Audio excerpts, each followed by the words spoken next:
Tiểu thư, giả bất giả phú hào, có thể ghép bàn được không? Xin lỗi, chỗ này có người rồi.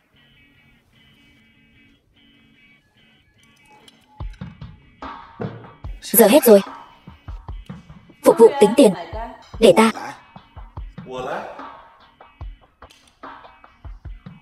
Tiểu thư, đơn của tôi đã trả tiền rồi. Tôi cũng đã mua cả dạp của cô rồi.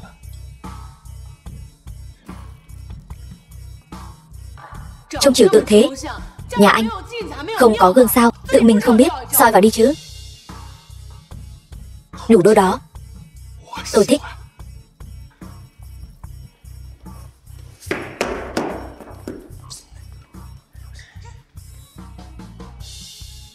Xe tôi đỗ ngay ngoài kia. Cô tự đi ra, hay là để tôi sai anh em khiêng cô ra?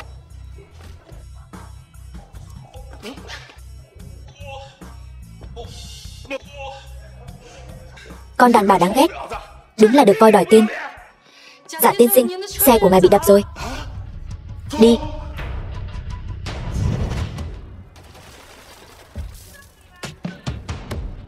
Đừng để thằng nhãi danh đó chạy thoát. Thằng shipper thối tha, dám đụng vào xe của giả ra chúng ta. Ai đập xe ta?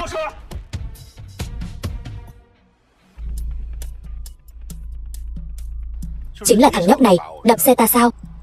Tao thấy mày cũng là thằng cứng đầu đấy. Anh em trên giang hồ rất trọng tình nghĩa. Tiền thì không cần mày trả. Mày chỉ cần quỳ xuống đây.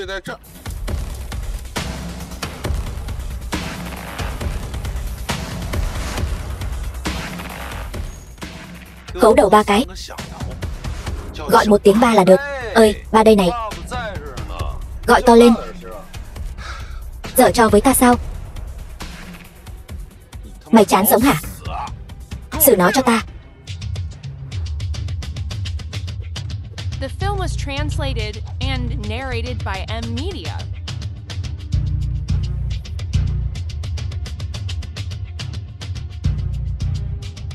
Giở trò với mày thì đã sao? Bọn mày ngày thường người đông thế mạnh, có tí tiền thì tưởng ngon sao? Mày biết cái kính này bao nhiêu tiền không? 5 vạn. 10 vạn đủ không? 10 vạn. Đủ thì đủ rồi. Không phải mày một thằng shipper mà có thể bỏ ra từng này tiền sao? 20 vạn. 30 vạn. Mày điên rồi. Dừng tay. Anh chỉ có 40 vạn tiết kiệm thôi. Anh mà đập tiếp là anh trắng tay đấy. Chỉ cần em bình an là đủ rồi. 40 vạn. Nhưng để tao thấy mày lần nữa, tao đập không phải xe nữa đâu.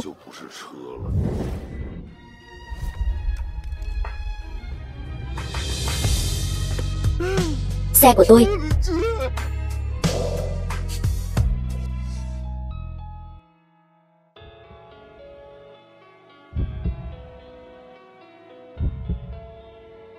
Sao vậy? Tôi lại có phóng viên chụp lén sao? Đúng rồi. Nếu bị báo chí phát hiện chúng ta không phải người yêu thật thì phiền lắm.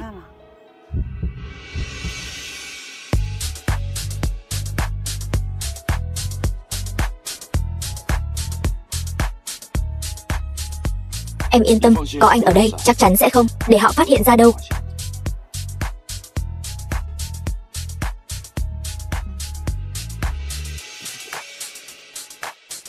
Lần này để anh dẫn em đi ăn ngon nhé.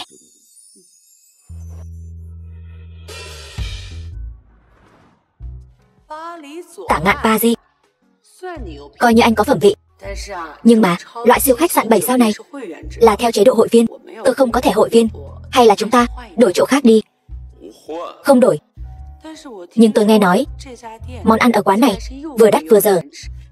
Chúng ta không cần thiết tốn tiền mà chuốc khổ vào thân. Hôm nay tôi mời. Mọi thứ cứ để tôi lo liệu. Anh là hội viên sao?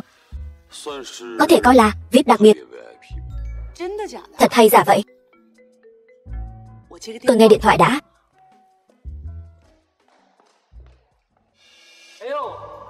Vương ca, lâu rồi không gặp. Có chuyện gì không? Vương ca, hạ tất. Phải khách sáo như vậy, chúng ta đều là đàn ông. Chi bằng bỏ qua hiềm khích trước đây. Sau này, tôi sẽ giúp anh để ý Lâm Nguyệt Nguyệt. Anh dạy tôi cách bám víu các bà chị giàu có được không?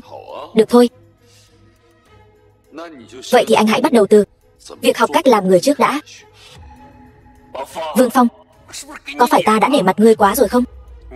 Ngươi, một tên giao hàng hôi hám, cũng không xem lại thân phận của mình là gì. Nơi sang trọng như thế này mà ngươi cũng xứng vào sao? Tôi xứng hay không xứng cũng chẳng cần ngươi ở đây chất vấn tôi. Còn ngươi, loại người bẩn thỉu này, mới không xứng xuất hiện ở đây. Ta, Lục Hạo Thiên, tuy xa cờ thất thế, nhưng so với ngươi, tên giao hàng hôi hám, vẫn có mặt mũi hơn nhiều. Cũng chỉ là một cái khách sạn thôi mà, ta xem ai dám cản ta.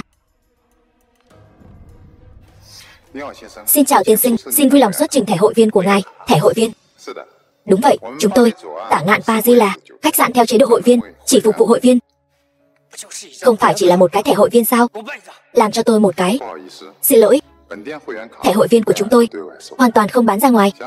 Muốn trở thành hội viên, bắt buộc phải có lời mời của hội viên cũ. Ngươi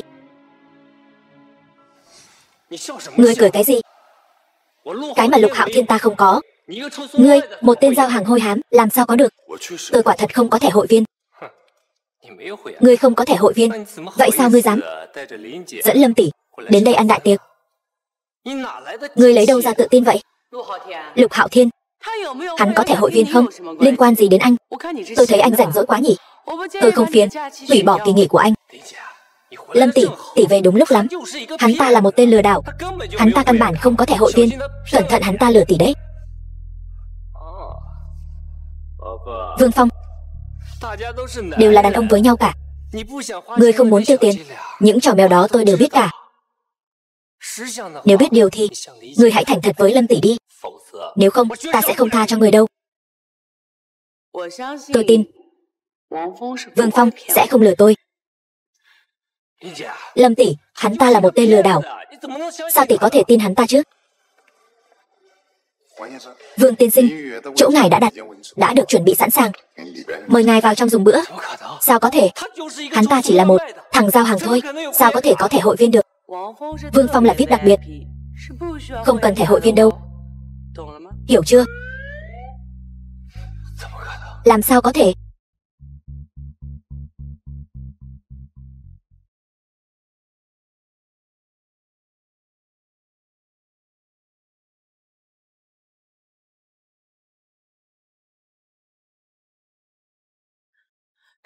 Môi trường ở đây thật tuyệt vời. Anh vẫn chưa nói cho ta biết thẻ VIP đặc biệt của anh từ đâu ra đấy. Tôi cũng không biết. 1 tháng trước, tôi nhận được tấm thẻ đen này. Nói là thẻ VIP đặc biệt, thông hành toàn Nam tỉnh. Lúc đó tôi không để ý. Sau đó tôi phát hiện ra tấm thẻ này có thể ra vào bất kỳ nơi đâu, đều được hưởng đãi ngộ cao cấp nhất. Vậy có thể tra được ai đã gửi thẻ này không? Thân phận đối phương rất bí ẩn, tạm thời vẫn chưa tra ra được. Nào,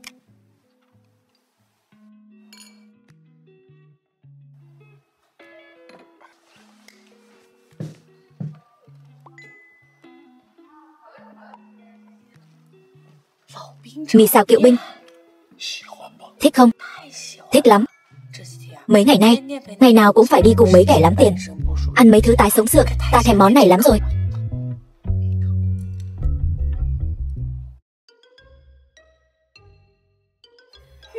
Nguyệt Nguyệt, đây chẳng phải là đại minh tinh Lâm Nguyệt Nguyệt sao?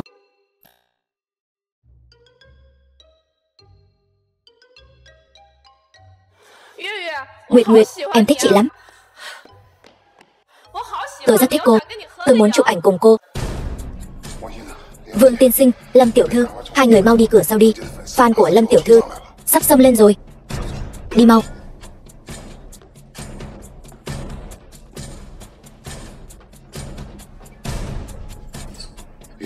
Nguyệt Nguyệt, em ở đây đợi. Tôi đi xem fan, có đuổi theo không?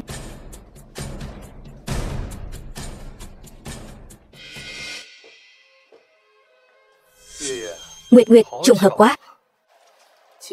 Họ Triệu, sao ở đâu cũng gặp anh vậy? Không ngờ sau khi rời bỏ ta, cô sống thảm hại như vậy. Nếu cô cầu xin ta, ta vẫn sẽ cân nhắc cho cô quay lại bên cạnh ta. Không cần. Lâm Nguyệt Nguyệt, đừng có không biết điều. Ta nói cho cô biết, ta có thể nâng cô lên, cũng có thể hủy hoại cô, kể cả tên giao hàng kia của cô nữa. Không tin thì cứ thử đi. Triệu Quang Diệu, ta cảnh cáo anh, nếu anh dám động đến Vương Phong, ta không ngại cùng anh ngọc thạch câu phần. Cô biết ta muốn làm gì, gây bất lợi cho cô.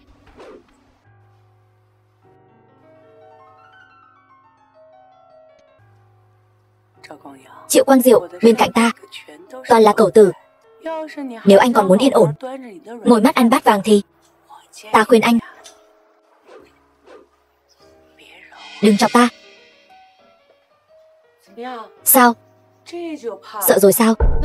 Vậy ta khuyên anh tốt nhất đừng làm phiền cuộc sống của ta nữa. Lâm tiểu thư, tôi thấy cô hiểu lầm rồi. Hôm nay tôi đến là để bàn công việc với cô.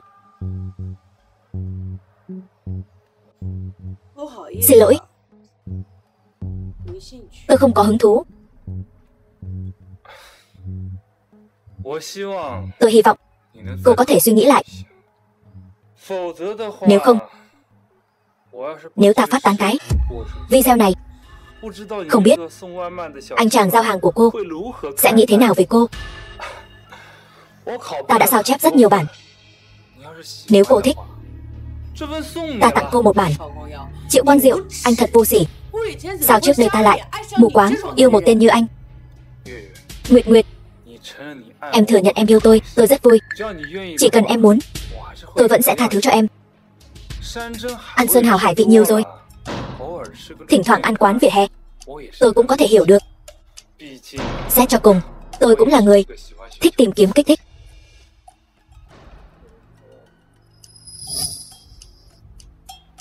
Ta tin em sẽ đưa ra lựa chọn đúng đắn nhất.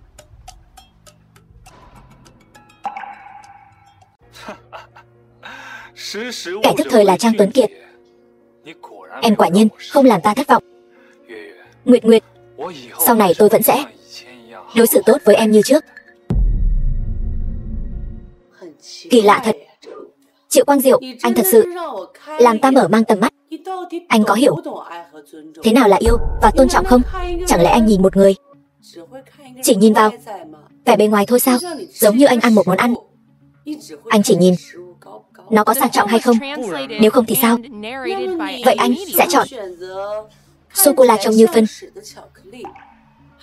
hay phân trông như sô-cô-la? Dĩ nhiên là phân trông như sô-cô-la rồi. Ăn cái gì quan trọng sao? Ta chỉ quan tâm người khác thấy ta ăn cái gì. Nếu cô là ta, cô sẽ chọn cái gì? Ta cái nào cũng không cần. Cho dù là trở thành bạn đời của anh hay trở thành đối tác của anh, đều khiến ta cảm thấy ghê tởm. Nhặt lên. Triệu Quang Diệu, anh có thể hủy hoại ta, nhưng anh đừng hòng tiếp tục khống chế ta. Cô.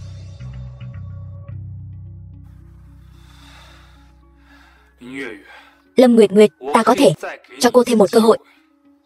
Chỉ cần cô nhặt lên, ta vẫn sẽ tha thứ cho cô. Nếu không thì Ngọc Hoàng cũng không cứu được cô.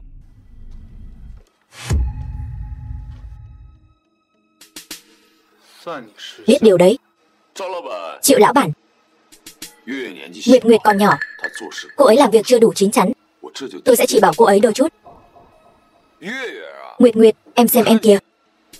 Tôi đã nói với em bao nhiêu lần rồi, đừng xả rác bừa bãi. Sao em không nghe vậy? Rác rưởi này phải ở trong thùng rác chứ, đừng như người nào đó cứ thích ra đường cái làm người ta phát úng. Anh, tôi Vương Phong, cậu tưởng cậu thật sự hiểu Lâm Nguyệt Nguyệt sao? Tất cả những gì cô ấy thể hiện trước mặt cậu đều là giả tạo thôi.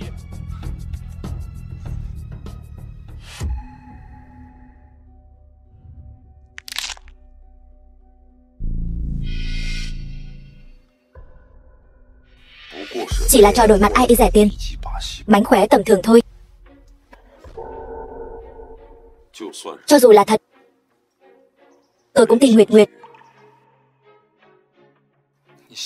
Cậu có tin tôi bây giờ sẽ lan truyền nó ra ngoài không? Tôi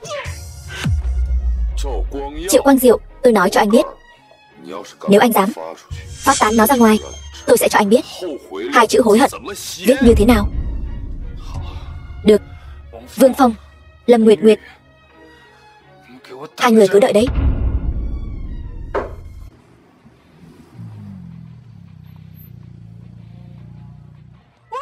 Trời ơi, sợ ai sang xịn.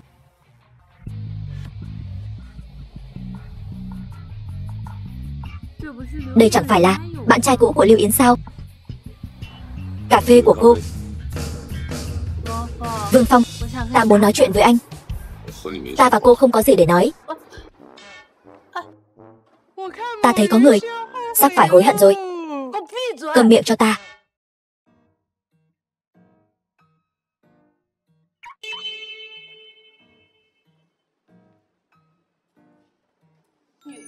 Nữ bộc Tiểu Nguyệt đến đón anh tan làm.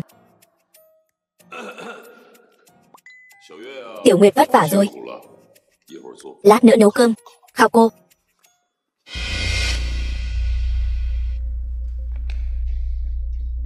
Ngài là Vương Phong sao?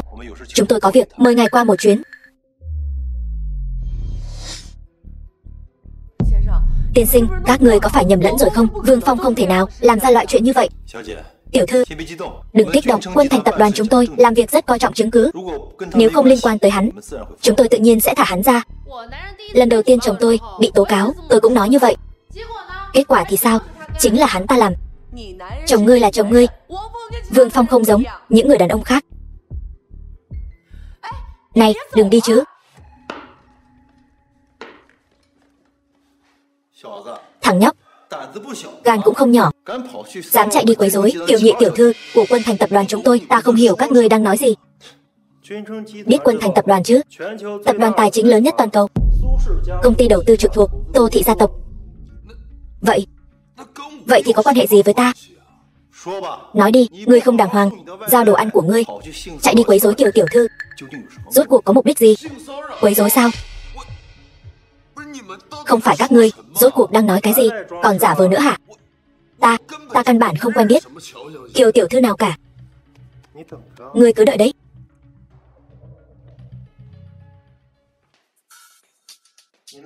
Chồng ngươi đã khai rồi. Sao có thể? Vương Phong không thể nào đi quấy rối người khác. Không nói ngươi, kích động như vậy làm gì? Người nhà của Lưu Lâm ở đây này. Chồng ngươi bịa đặt. Bản thân là nhân tình bí mật của giám đốc tài vụ tập đoàn chúng tôi sẽ bị tập đoàn chúng tôi khởi tố. Người nhà của Vương Phong có. Ngươi còn vanh váo lắm cơ. Đàn ông nhà ngươi quấy rối nhị tiểu thư nhà chúng ta, nhưng mà hắn ta mồm mép, đến giờ vẫn chưa khai. Nhưng mà chúng ta có đầy cách sẽ khiến hắn nhận tội. Chuyện chưa từng làm sao mà nhận? Quả nhiên là vợ chồng. Chưa thấy quan tài chưa đổ lệ phải không?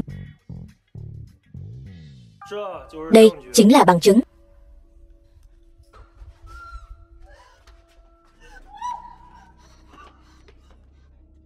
Sao, cạn lời rồi chứ gì? Sao trông cô quen mắt thế nhỉ? Lâm Nguyệt Nguyệt, đại minh tinh Lâm Nguyệt Nguyệt. Anh vừa nói video là ngày 15 tháng 10, quay lúc 9 giờ tối. Đúng rồi, tối hôm đó Vương Phong ở cùng tôi mà. Ở cùng với cô. Vậy tối hôm đó hai người ở đâu? Chúng tôi ở phía tây thành phố, công viên Ngọc Đàn. Chính là khu rừng nhỏ phía tây thành phố. Tối muộn rồi, cô với Vương Phong làm gì trong rừng vậy? Chẳng lẽ... Nói mau, làm gì? Chúng tôi... Hai người... Đó là lần đầu tiên tôi... Lần đầu tiên tận mắt thấy đom đóm. Đom đóm. Tối hôm đó, Vương Phong dẫn tôi đi công viên Ngọc Đàn, bắt đom đóm. The film was translated and narrated by M Media. Lâm Nguyệt Nguyệt cho tôi xem ảnh rồi. Tối đó cô ấy với Vương Phong đúng là ở trong công viên bắt đom đóm. Tôi đã gọi điện hỏi công ty giao đồ ăn, ngày xảy ra vụ việc, Vương Phong đúng là có xin nghỉ. Có thể tra được cụ thể người nhận đơn là ai không? Đang tra. Nhưng mà đã tra ra được số điện thoại của người giao hàng. Đúng là không phải Vương Phong. Nhưng mà trong video rõ ràng xuất hiện là mặt của Vương Phong mà. Vương tiên sinh, hình như là hiểu lầm rồi. Đúng là chúng tôi nhầm. Mong ngài lượng thứ. Mời ngồi. Mời. Vương tiên sinh, tôi đại diện Quân Thành tập đoàn, xin lỗi ngài. Xin lỗi thì khỏi. Tôi có một việc muốn nhờ. Mong hai vị có thể giúp tôi một chút. Ngài cứ nói. Chỉ cần tôi có thể giúp được, chúng tôi nhất định sẽ dốc hết sức. Hai người nói, người đàn ông trong video trông giống tôi. Tôi muốn hai vị giúp tôi điều tra rốt cuộc là chuyện gì đang xảy ra. Chuyện này cũng là điều đang làm phiền chúng tôi. Chuyện này liên quan đến sự an toàn của Kiều tiểu thư nhà chúng tôi. Quân Thành chúng tôi nhất định sẽ dốc hết sức điều tra chân tướng. Ngài cứ yên tâm, chỉ cần có bất kỳ tiến triển gì, chúng tôi sẽ báo cho ngài ngay lập tức. Cái gì? Để Vương Phong chạy thoát rồi? Lũ vô dụng. Làm ăn kiểu gì vậy?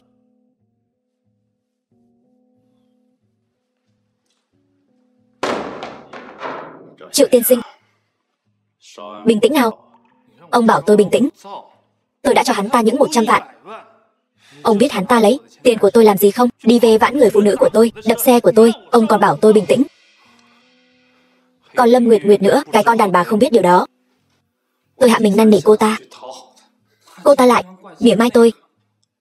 Triệu tiên sinh, xem ra ông rất ghét cả hai người họ. Luật sư Lưu, chẳng lẽ tôi thể hiện chưa đủ rõ ràng sao? Vậy anh có muốn cho Vương Phong này một lần nữa trắng tay? Còn Lâm Nguyệt Nguyệt phải hối hận, khóc lóc, cầu xin anh tha thứ không?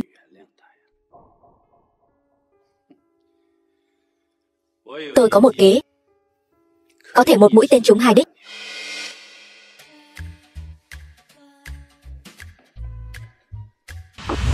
Tần Di Phi, fan tư sinh của Lâm Nguyệt Nguyệt. Nguyệt Nguyệt tỷ, em mang đồ diễn của chị tới rồi đây. Em là nhà tạo mẫu mới sao? Trước đây chị chưa gặp em bao giờ. Nguyệt Nguyệt tỷ không nhớ em sao? Em là fan cuồng của chị đó. Vậy sao? Em còn có cả chữ ký của chị nữa này. Dù chị không nhớ em, nhưng em sẽ không bao giờ quên chị. Lâu rồi không gặp. Tần Di Phi. Gương mặt của cô. Sao? Tôi sang Hàn Quốc phẫu thuật thẩm mỹ theo khuôn mặt của cô đó. Thế nào? Đẹp không? Chuyện trước kia tôi đã bỏ qua rồi. Tại sao cô còn đeo bám tôi mãi thế? Đừng mạnh tay thế. Đau lắm. Nguyệt Nguyệt tỷ, lần này em không phải đang theo dõi chị đâu. Giờ em cũng là diễn viên rồi. Đùa chút thôi mà. Sao chị hung dữ vậy? Đùa. Cô làm fan cuồng của tôi những 3 năm trời. Cạy khóa của ta, ngủ trong bồn tắm của ta, mặc quần áo của ta, còn quăng quần lót vào trong ấm nước của ta. Ngươi nói với ta ngươi đang đùa sao? Nguyệt Nguyệt tỷ, đừng giận dữ như vậy mà. Đã nhiều năm rồi, ta sớm đã nghĩ thông rồi. Ta đã không còn mê luyến người nữa. Ta quyết định trực tiếp biến thành ngươi. Ngươi trực tiếp nghỉ hưu an dưỡng là được rồi. Ngươi chẳng phải sớm đã muốn rút khỏi giới giải trí rồi sao? Cô mơ đi. Đợi lát nữa trận đấu đầu tiên chính là chúng ta đóng đối thủ. Chúng ta còn phải lên sân khấu trình diễn nữa chứ. Nhưng ngươi yên tâm, ta đã tìm người sắp xếp. Vai diễn của chúng ta đâu vào đấy rồi. Xem, ta đây diễn đại tiểu thư xinh đẹp, còn ngươi thì diễn người hầu của ta. Thế nào, có phải rất phù hợp? với thân phận của chúng ta. Rất xứng phải không? 30 phút sau.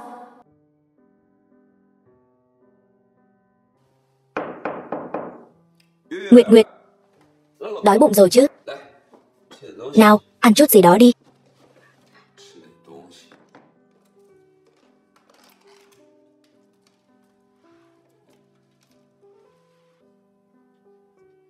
Sao vậy? Chẳng lẽ ban giám khảo nhãn lực lại kém đến vậy sao? Xin lỗi. Là ta ăn nói vụng về quá, lại khiến cô buồn lòng rồi.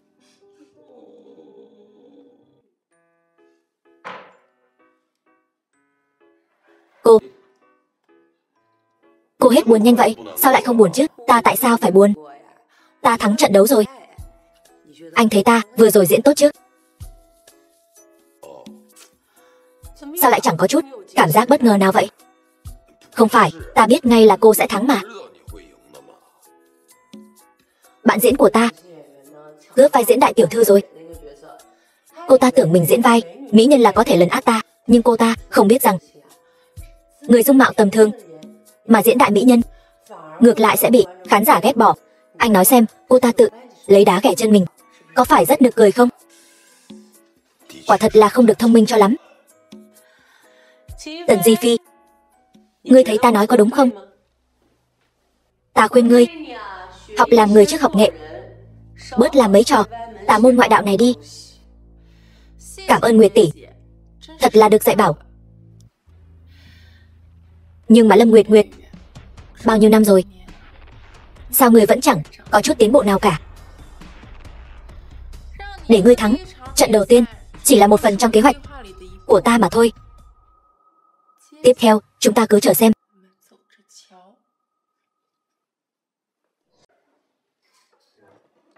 Lâm tỷ, có tin tức cần tỷ xem qua. Tin tức gì? Về Tần Di Phi. Chuyện gì? Cô ta nói màn trình diễn đầu tiên của cô ta bị thất bại là do tỷ trên sân khấu trực tiếp tát cô ta một cái, tát đến choáng váng, nói bậy.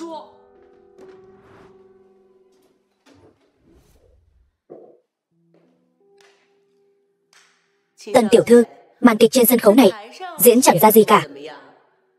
Vở diễn dưới sân khấu diễn cũng ra trò đấy chứ. Lúc đó không phải cô đang ở giữa sân khấu, muốn tôi thật sự tát cô sao? Tôi đã 3 lần từ chối, là cô quỳ xuống cầu xin tôi mới đồng ý. Vậy thì sao? Có người khác làm chứng cho cô không? Cô và trợ lý của cô chẳng phải đều thấy cả rồi sao? Vậy thì sao? Trợ lý của tôi sẽ làm chứng cho cô sao? Nguyệt tỷ, lần sau gặp chuyện này cẩn thận một chút. Dù sao chuyện này cô nói không rõ đâu. Sàn nhà trơn quá. Cô xem, cô ngã rồi kìa. Xung quanh đây cũng chẳng có ai, không ai làm chứng cho cô, biết làm sao bây giờ? Cô đúng là đã khôn hơn rồi đấy, nhưng vẫn chưa đủ tàn nhẫn. Đàn bà như cô, ngày ngày chìm đắm trong tình yêu, một bụng oán khí, vĩnh viễn không thể nào tàn nhẫn được. Nếu cô thật sự có bản lĩnh thì đánh tôi đi. Cô im miệng đi. Tôi chưa từng thấy ai lại xin ăn đòn như thế. Cô đánh tôi đánh cô thì đã sao? Tôi muốn đánh cô không phải chỉ 1-2 ngày rồi. Biết thế, tôi ở trên sân khấu đã đánh cô thêm vài cái rồi. Khuôn mặt của tôi sang Hàn Quốc làm 300 vạn đấy. Lâm Nguyệt Nguyệt, tôi liều với cô. Tần Di Phi, cô điên rồi. Lâm Nguyệt Nguyệt, mau dừng tay lại cho tôi. Lâm Nguyệt Nguyệt, đánh người trên sân khấu thì thôi đi, bây giờ cô lại còn chạy đến phòng trang điểm của người khác để xả giận. Cô có phải quá kiêu ngạo rồi không? Đạo diễn, đừng nói to như vậy, tôi sợ. Không sao, có tôi ở đây, sau này sẽ không ai dám bắt nạt cô nữa. Lâm Nguyệt Nguyệt, cô đừng có ỷ vào mình là bậc tiền bối trong giới giải trí mà bắt nạt người mới. Nếu không phải trợ lý của Di Phi kịp thời cầu cứu tổ chương trình, Cô có phải đánh mất mạng người ta rồi không? Đạo diễn, cứu người nào lại, dẫn theo cả đống phóng viên thế này. Rõ ràng là một cái bẫy, đang chờ ngài sập đấy. Cô đánh người còn lý lẽ sao? Cô xem, cô đánh Di Phi ra nông nỗi này rồi. Minh tinh nổi tiếng Lâm Nguyệt Nguyệt, ta diễn viên mới trong phòng trang điểm. Diễn viên mới Tần Di Phi rơi lệ tại hiện trường. Đạo diễn Lưu Minh Nhân nghiêm khắc ngăn chặn hành vi bắt nạt của Lâm Nguyệt Nguyệt. Cô làm tôi quá thất vọng. Cho dù là một cái bẫy, chẳng phải cô cũng tự nhảy vào đó sao? Cô chẳng lẽ không đánh người sao? Đợi đã.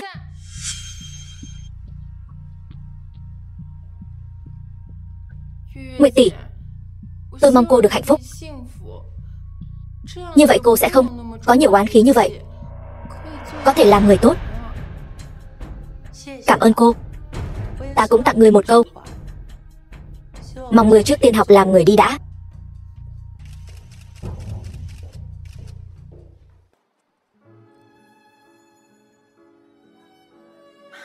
Alo, Nguyệt Nguyệt.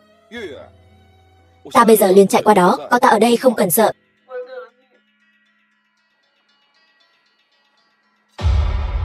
Tiên sinh, gia chủ nhà ta có việc muốn mời ngài bàn bạc. Nguyệt Nguyệt tỷ, người có phải ở đây không? Chẳng lẽ tự mình trốn ở bên trong lén lút khóc sao? Nguyệt Nguyệt tỷ, người có chuyện gì cứ nói ra, cho ta vui vẻ một chút.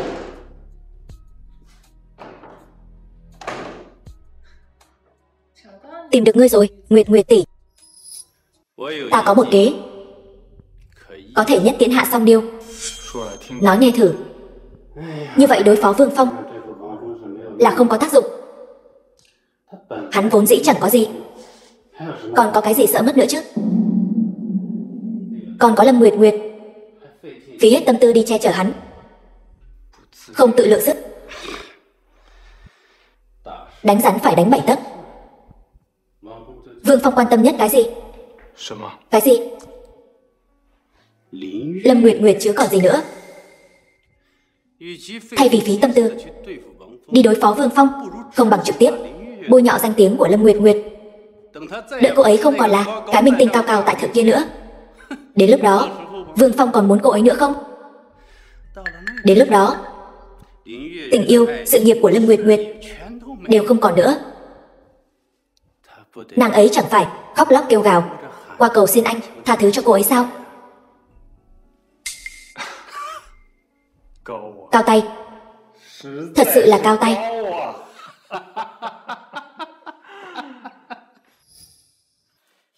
Nguyệt Nguyệt tỷ, nếu tỷ không thích vai diễn này, lần sau ta tìm người đổi cho tỷ một cái khác nha. Nếu ngươi còn dám gọi ta là Nguyệt Nguyệt tỷ, ta liền xé rách miệng ngươi ra.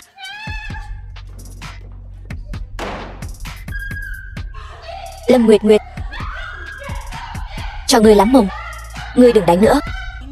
Cái bô của ngươi đã đổ lên đầu ta rồi, ta cứ đánh ngươi một trận ra trò rồi nói sau. Nói xem, ngươi còn dám giở trò mèo nữa không? Ta không dám nữa. Thề cho ta xem, nếu không ta sẽ đâm cái mũi giả của ngươi vào trong óc ngươi đấy. Ta thề, ta không dám nữa rồi. Xin lỗi, thuê bao quý khách vừa gọi tạm thời không liên lạc được. Xin quý khách vui lòng gọi lại sau.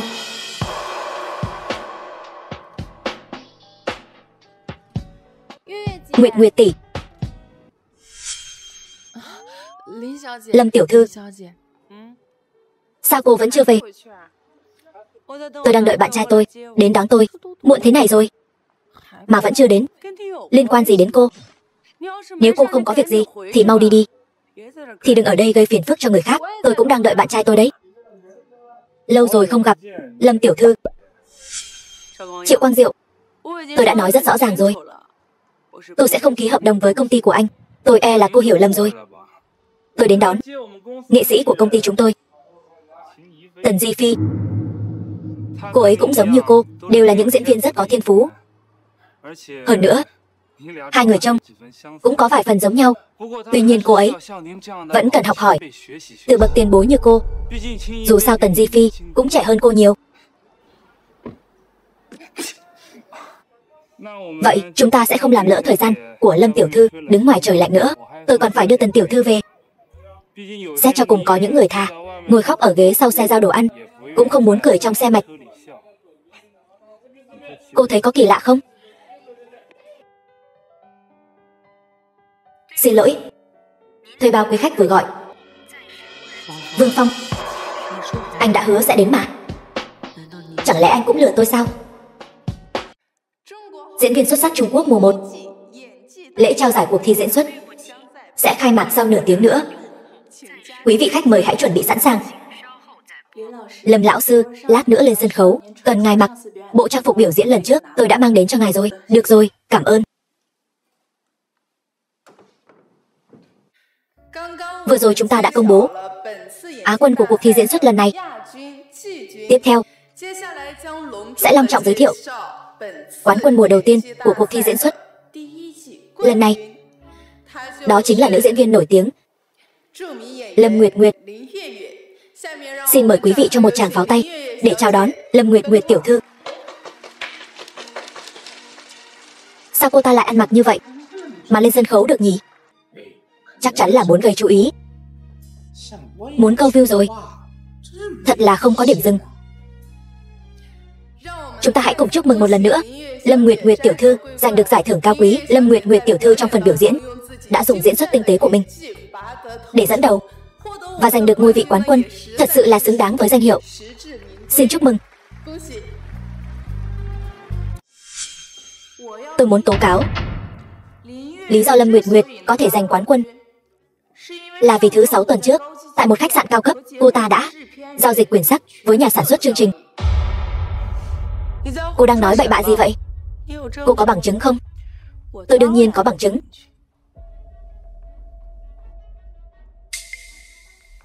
Bằng chứng này là giả mạo. Tôi chưa bao giờ gặp riêng nhà sản xuất. Hơn nữa hôm đó tôi luôn ở cùng bạn trai tôi. Cô nói cô có bạn trai. Anh ta đâu?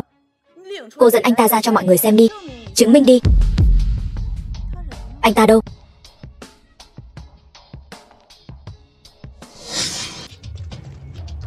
Đừng quay nữa, mọi người đừng quay nữa. Quay nữa tôi sẽ báo xâm phạm quyền riêng tư. Lâm tỷ, tỷ thay đồ trước đi. Lát nữa chúng ta đi cửa sau.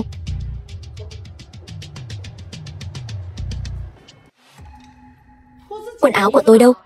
Tôi vừa treo ở đây mà, sao lại không thấy nữa rồi? Dì ơi, quần áo chúng tôi để ở đây đâu rồi? Dì có thấy không?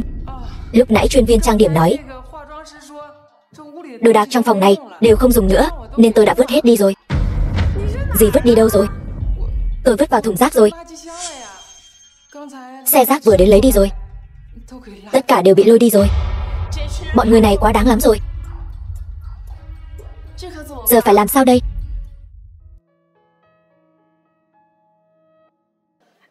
Kia chẳng phải minh tinh đó sao? Sao ăn mặc thế này lại ra ngoài đường chứ?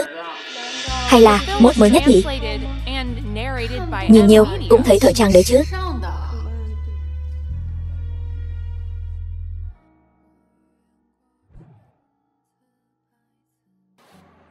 Tôi thích Nguyệt Nguyệt. Cô ấy mới là người tôi nên trân trọng. Sinh nhật vui vẻ. Chỉ cần em bình an là đủ rồi. Hy vọng hôm nay chúng ta vẫn có thể trong biển người mênh mông gặp lại nhau. Vương Phong, anh rốt cuộc đi đâu rồi? Anh có phải gặp chuyện gì không? Nếu khi em cần anh mà anh lại không ở bên cạnh em, thì cả đời này em cũng không thể tha thứ cho mình. Biển người mênh mông này, chúng ta còn có thể gặp lại nhau không?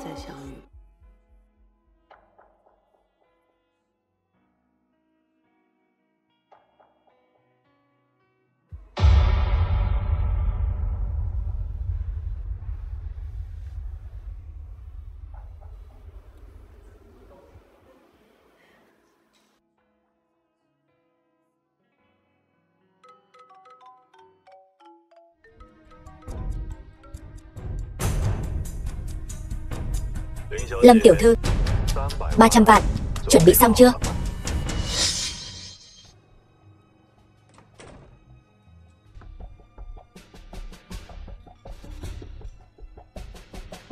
Tiểu Lục, ai cho phép anh vào nhà tôi?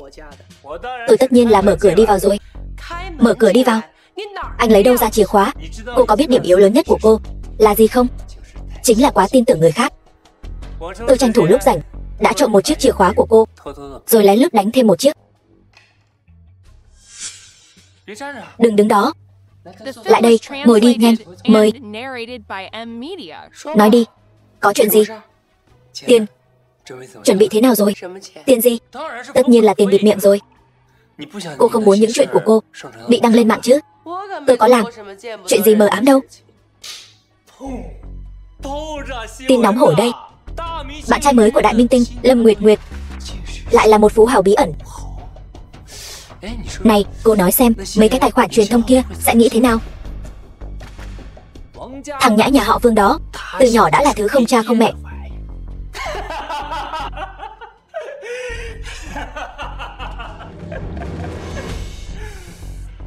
Lâm tiểu thư, nếu công chúng biết được bạn trai của cô không phải phú hào gì cả, mà là một người giao hàng thì sao?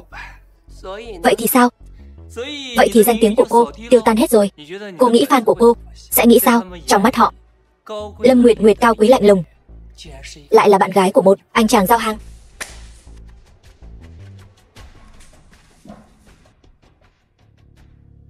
Chụp đẹp đấy. Tôi thay mặt Vương Phong cảm ơn anh trước. Bớt lạc đề. Muốn ảnh thì đưa tôi 300 vạn. Đắt vậy sao? Thôi vậy, anh cứ đưa cho báo chí đi. Cô không lo lắng sao? Tôi có gì mà phải lo lắng? Tôi đường đường chính chính yêu đương, tôi lo lắng gì chứ? Nếu fan của tôi không chấp nhận được việc tôi yêu một người chân thành thì họ không xứng làm fan của tôi.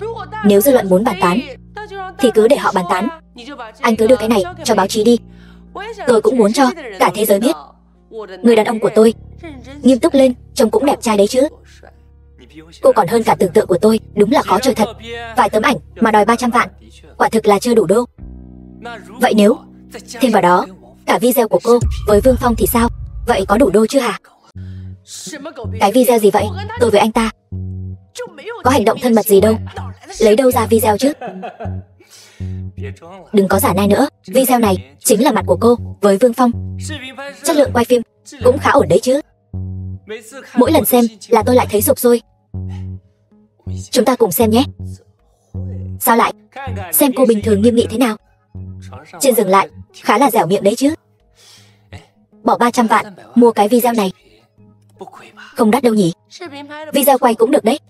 Nhưng nếu là 30 đồng thì tôi sẽ cân nhắc mua một bộ. Đây là video của cô đấy. Cô không lo lắng sao? Người trong đó căn bản không phải là tôi. Người ta có nốt ruồi sau lưng, tôi thì không có. Đúng rồi, mấy người dùng AI ghép lại sao? Sao có thể chứ? Mấy người làm chuyện này cũng đâu phải 1-2 lần. Hồi đó vu oan Vương Phong quấy rối người khác cũng là dùng AI ghép lại sao? Đúng rồi, còn vu oan tôi với cái tên nhà sản xuất nào đó, bức ảnh đó cũng là AI ghép lại sao? Lục Hạo Thiên, tôi với anh không thù không oán, còn nâng đỡ anh bao nhiêu năm, anh lại báo đáp tôi như thế này sao? Sao? Còn muốn tát tôi, phải không? Lâm tiểu thư, trước kia lúc cô đang trên đỉnh cao, tôi còn gọi cô một tiếng Lâm tỷ. Bây giờ cô như chuột chạy qua đường, cô đấu lại được tôi sao? Trước kia thằng nhóc Vương Phong bị tôi đánh, còn có cô chống lưng. Bây giờ cô bị tôi đánh, ai chống lưng cho cô đây? Giả mạo thì đã sao? Chỉ cần mọi người biết là cô là được rồi. Có một nốt ruồi thôi mà, về Photoshop là xong rồi. Nói như vậy, anh là định đâm đầu vào tường cũng không quay đầu lại, nhất tâm chỉ muốn làm còn tốt thí mạng cho đám người đó thôi hả? Vương Phong, Vương Phong, anh không phải bị đưa ra nước ngoài rồi sao? Chuyện tôi vẫn còn sống làm anh thất vọng lắm sao? Tôi cho anh một lời khuyên, khi nói chuyện với tôi thì hãy chú ý thái độ của anh. Nếu không, hai người bạn phía sau tôi sẽ không thích cái kiểu vô lễ của anh đâu. Thế mới đúng chứ. Xem ra anh cũng là người biết nghe lời khuyên đấy. Vậy tôi tặng anh thêm một lời khuyên nữa. Nếu bây giờ anh dừng tay, giao video và kẻ chủ mưu ra đây, ta sẽ nương tay với ngươi. Một video mà tốn 300 vạn, người bảo ta nộp thì ta phải nộp sao? Sở Ninh, đại tổng quản Tô gia tộc. Hai diễn viên này đóng phim cùng ngươi Tưởng lừa được ta ngu ngốc đến vậy sao? Đồ ngu, ai cho phép ngươi nói chuyện với chủ nhà ta như thế hả? Sở Ninh không thể nhịn được nữa. Đây là do ngài dạy tôi. Một đoạn video bị đặt. Ngươi cũng muốn đổi lấy 300 vạn sao? Video này có đủ đổi lấy mạng ngươi không? Trời ơi, cứu với!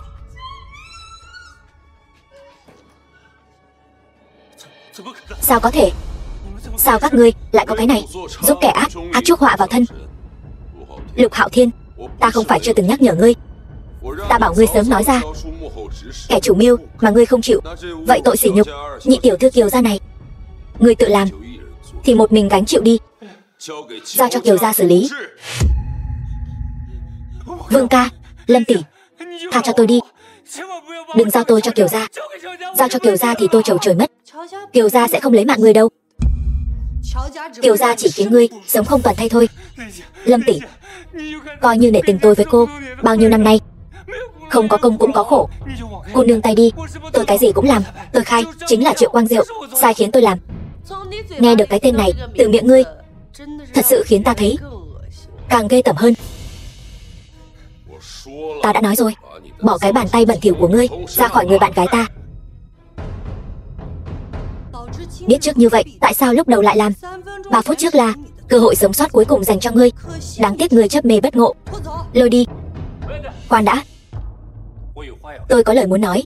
Vương Phong, ta không biết ngươi dựa vào cách nào mà bám víu được Kiều gia. Kiều gia đúng là thế gia nhất nhì Nam tỉnh, nhưng nhà Triệu Quang Diệu cũng không phải hạng xoàng. Triệu phu nhân là một trong những người nắm quyền, rất có tiếng tăm ở Đế Kinh, nhà họ Tô. Ngươi cũng không muốn đắc tội với người có quyền thế như vậy đâu. Đế Kinh Tô gia, đúng, chính là Đế Kinh Tô gia. Nếu là kẻ thù của tập đoàn tài chính như vậy, ngươi nghĩ ngươi sẽ có kết cục tốt đẹp sao? Ta còn tưởng ngươi là một tên ngốc hoàn toàn. Không ngờ còn có thể nói ra 1-2 câu có đầu óc. Đúng vậy, bất cứ ai là kẻ thù của Tô gia đều sẽ không có kết cục tốt đẹp. Nếu ngươi đã sớm biết đạo lý này thì tại sao lại đối đầu với chúng ta? Là ý gì? Dù là Kiều gia, Triệu gia hay Tô gia, ta Vương Phong đều không sợ làm kẻ thù với bất kỳ ai. Vương Phong, ngươi vì một Lâm Nguyệt Nguyệt liền dám đắc tội Tô gia, ngươi tuyệt đối sẽ không có kết cục tốt. Nguyệt Nguyệt, ta đến muộn rồi, em không sao chứ? Vương Phong, 2 ngày nay anh đi đâu vậy? Một tiếng cũng không nói liền biến mất. Anh có biết ta lo lắng cho anh biết bao nhiêu không? Giai đoạn này đã xảy ra rất nhiều chuyện. Ta sẽ từng chuyện một giải thích cho em. Vương tiên sinh, lúc trước ngài đồng ý với tôi đến đây chuẩn bị xử lý một việc nhỏ. Bây giờ đã qua nửa tiếng đồng hồ rồi. Ngài nếu không nhanh chóng quay về, e rằng an nguy của Lạnh Đường sẽ gặp bất trắc đấy. Nguyệt Nguyệt, anh đi đi, ta đợi anh. Được, Sở Ninh, thầy ta chăm sóc Nguyệt Nguyệt thật tốt. Ta bận xong việc sẽ quay lại. Vương Phong 2 ngày nay không chịu khổ gì chứ? Người bị Triệu tiên sinh để mắt tới rồi, không lo cho bản thân mình trước, lại đi quan tâm Vương tiên sinh. Đương nhiên, trong lòng ta, an nguy của anh ấy hơn bất cứ điều gì. Yên tâm, Vương tiên sinh, có ta chăm sóc, mọi chuyện đều tốt. Vậy thì tốt. Ngươi không hỏi quan hệ giữa ta và Vương tiên sinh sao? Khi anh ấy muốn nói cho ta biết, ta tự nhiên sẽ biết. Quả nhiên là người phụ nữ Vương tiên sinh yêu thích. Ngươi thật khiến ta phải nhìn bằng con mắt khác. Lục Hạo Thiên tên khốn này quả nhiên không đáng tin cậy, nhanh như vậy đã bị Quân Thành bắt giữ. Luật sư Lưu, bây giờ phải làm sao? Nếu như Lục Hạo Thiên bán đứng ta tiêu đời rồi. Triệu tiên sinh, xin hãy bình tĩnh. Bình tĩnh? Ta sắp trầu trời đến nơi rồi. Lục Hạo Thiên làm việc không đáng tin cậy, ta đã biết từ lâu rồi. Ngươi đã biết từ lâu, sao còn sắp xếp hắn đi tống tiền Lâm Nguyệt Nguyệt? Yên tâm, ta tự có diệu kế. Triệu tiên sinh,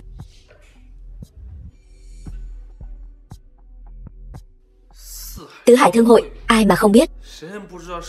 Tứ Hải Thương hội là do Quân Thành lập ra. Người bảo ta đến Tứ Hải Thương hội. Luật sư Lưu, ngươi sợ ta mất mạng chưa đủ nhanh sao? Triệu tiên sinh, lúc này nếu ngươi không xuất hiện, chẳng phải sẽ tỏ ra ngươi rất chột dạ sao?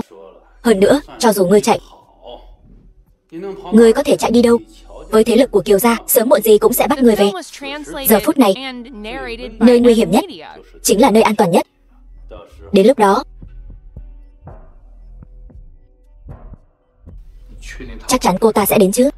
Yên tâm đi, dù cô ta không quan tâm đến an nguy của mình, cô ta cũng nhất định sẽ quan tâm tình hình gần đây của tên nhóc đó. Triệu công tử, lâu rồi không gặp. Ngươi là? Tôi là chủ tịch tập đoàn Vạn Hoa, Tiền Khánh Sơn. Chào anh. Có chuyện gì không? Triệu tiên sinh, tôi biết lần này ngài được mời tham dự Tứ Hải Thương Hội. Tứ Hải Thương Hội này là yến tiệc đỉnh cao của Quân Thành tập đoàn, lại càng quy tụ những thế gia danh tiếng khắp cả nước. Nếu có thể tham dự Tứ Hải Thương Hội này, đối với mỗi thế gia mà nói, đều là vinh dự tối cao. Anh rốt cuộc muốn nói gì? Tôi và thân phụ ngài kết giao lúc ông ấy gặp hoạn nạn. Khi ông ấy xa cơ thất thế, cả nhà tôi lại càng đánh cược một nửa gia sản để tương trợ. Mới đó mà đã mấy chục năm trôi qua, ngài đã trở thành thượng khách của Quân Thành tập đoàn. Nếu ngài có thể tiến cử chúng tôi tham dự Tứ Hải Thương Hội, cả nhà chúng tôi trên dưới sẽ vô cùng cảm kích. Chỉ với cái công ty nhỏ bé của các anh cũng xứng sao? Triệu tiên sinh, Vạn Hoa tập đoàn chúng tôi lăn lộn nhiều năm ở Thanh Hải, đã trở thành một trong những doanh nghiệp lớn nhất nhì. So với nhóm doanh nghiệp hàng đầu Nam tỉnh, cũng chỉ còn thiếu một bước nữa thôi. Anh cũng biết đấy, công ty của các anh vẫn chưa phải là doanh nghiệp hàng đầu Nam tỉnh. Tứ Hải Thương Hội này chỉ dành cho những thế gia đỉnh cao. Chỉ với cái công ty nhỏ bé của các anh cũng xứng sao? Một tên bà hoa trích chòe, mồm mép tép diêu như anh cũng có thể tham dự Tứ Hải Thương Hội. Vạn Hoa tập đoàn có gì không xứng? Tiền tiên sinh, Tứ Hải Thương Hội rất hoan nghênh những doanh nghiệp có tinh thần cầu tiến như Vạn Hoa tập đoàn. Tôi đã lo liệu xong thủ tục tham dự cho ngài rồi, ngài cứ việc vào dự. Vị tiên sinh này, tôi thấy ngài tuổi còn trẻ mà khí chất bất phàm, chắc hẳn là một nhân vật phi phàm. Tuy tôi không biết ngài có quan hệ gì với Quân Thành tập đoàn, nhưng ngài đã ra tay giúp đỡ. Ân tình này của ngài, Vạn Hoa tập đoàn chúng tôi khắc cốt ghi tâm. Chỉ là việc nhỏ thôi, không đáng nhắc đến. Vạn Hoa tập đoàn chỉ trong 5 năm ngắn ngủi dưới sự dẫn dắt của ngài đã có thể từ một xưởng nhỏ trở thành một tập đoàn niêm yết, thật không dễ dàng. Tôi rất lạc quan về triển vọng của Vạn Hoa. Mời ngài đi lối này. Đa tạ.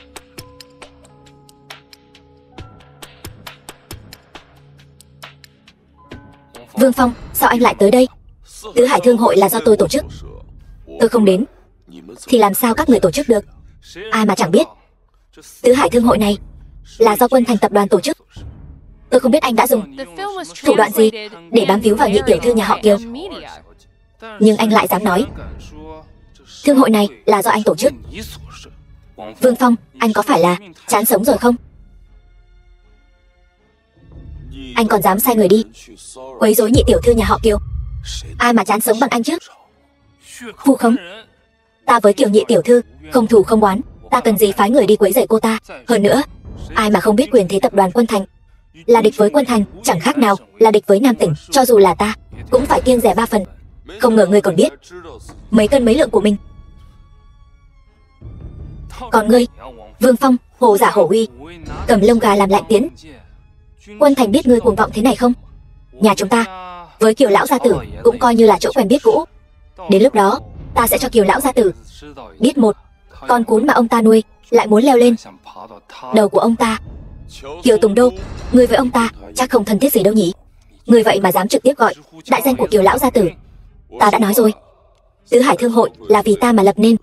Ta có thể đến là vinh hạnh của Kiều Tùng Đô.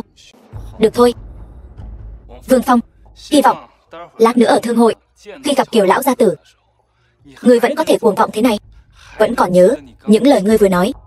Không nhớ cũng không sao, ta có thể tường tận kể lại giúp ngươi chuyển lời cho Kiều lão gia tử.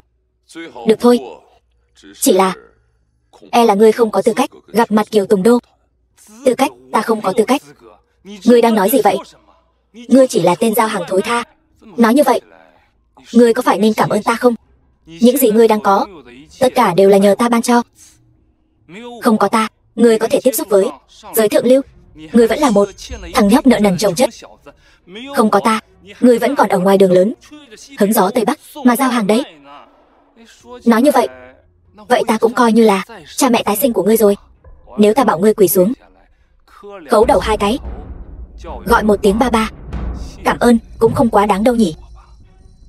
Con trai, nếu ngươi không muốn để ta kể lại bộ dạng thảm hại của ngươi cho Kiều nhị tiểu thư biết, thì mau quỳ xuống cho ta.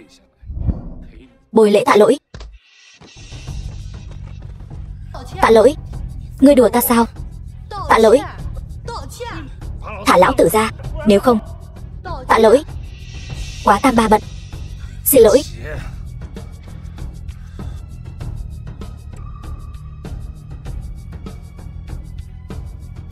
Tô tiên sinh hôm nay đặc biệt dặn dò phải nể mặt Kiều Tùng Đô một chút. Hay là thôi. Tứ Hải Thương hội là một đại hội lớn của quân thành, ta thật sự không muốn làm phiền niềm vui tao nhã của Kiều lão gia. Họ Triệu kia, hôm nay người thật may mắn, một cái khấu đầu chỉ đổi được một cái mạng quen thôi.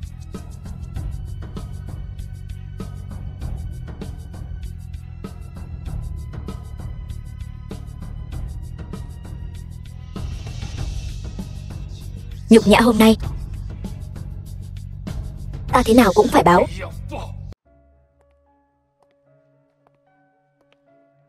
Nguyệt Nguyệt, sao cô lại tới đây? Chẳng phải anh mời tôi tới sao? Lâm tiểu thư thật là trung tình. Nhưng hiện tại thân giá của Vương tiên sinh đã khác xưa rồi. Bên cạnh khó tránh khỏi sẽ có những bóng hồng vây quanh. Không biết Lâm tiểu thư còn quen không?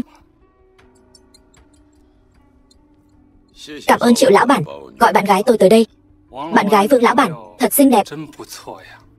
Đại minh tinh, vừa xinh đẹp vừa hiểu chuyện, nhất là trên giường đặc biệt hiểu chuyện. Khi Lâm Nguyệt Nguyệt hầu hạ tôi, mỗi lần đều hầu hạ rất thoải mái. Vương Phong chơi người đàn bà tôi chơi rồi, cảm giác thế nào? Họ Triệu kia, vừa rồi Vương tiên sinh ở dưới lầu nói với ngươi thế nào? Nhanh như vậy đã quên rồi sao? Kẻ ăn nói hàm hồ thì nên rửa sạch cái miệng của ngươi đi.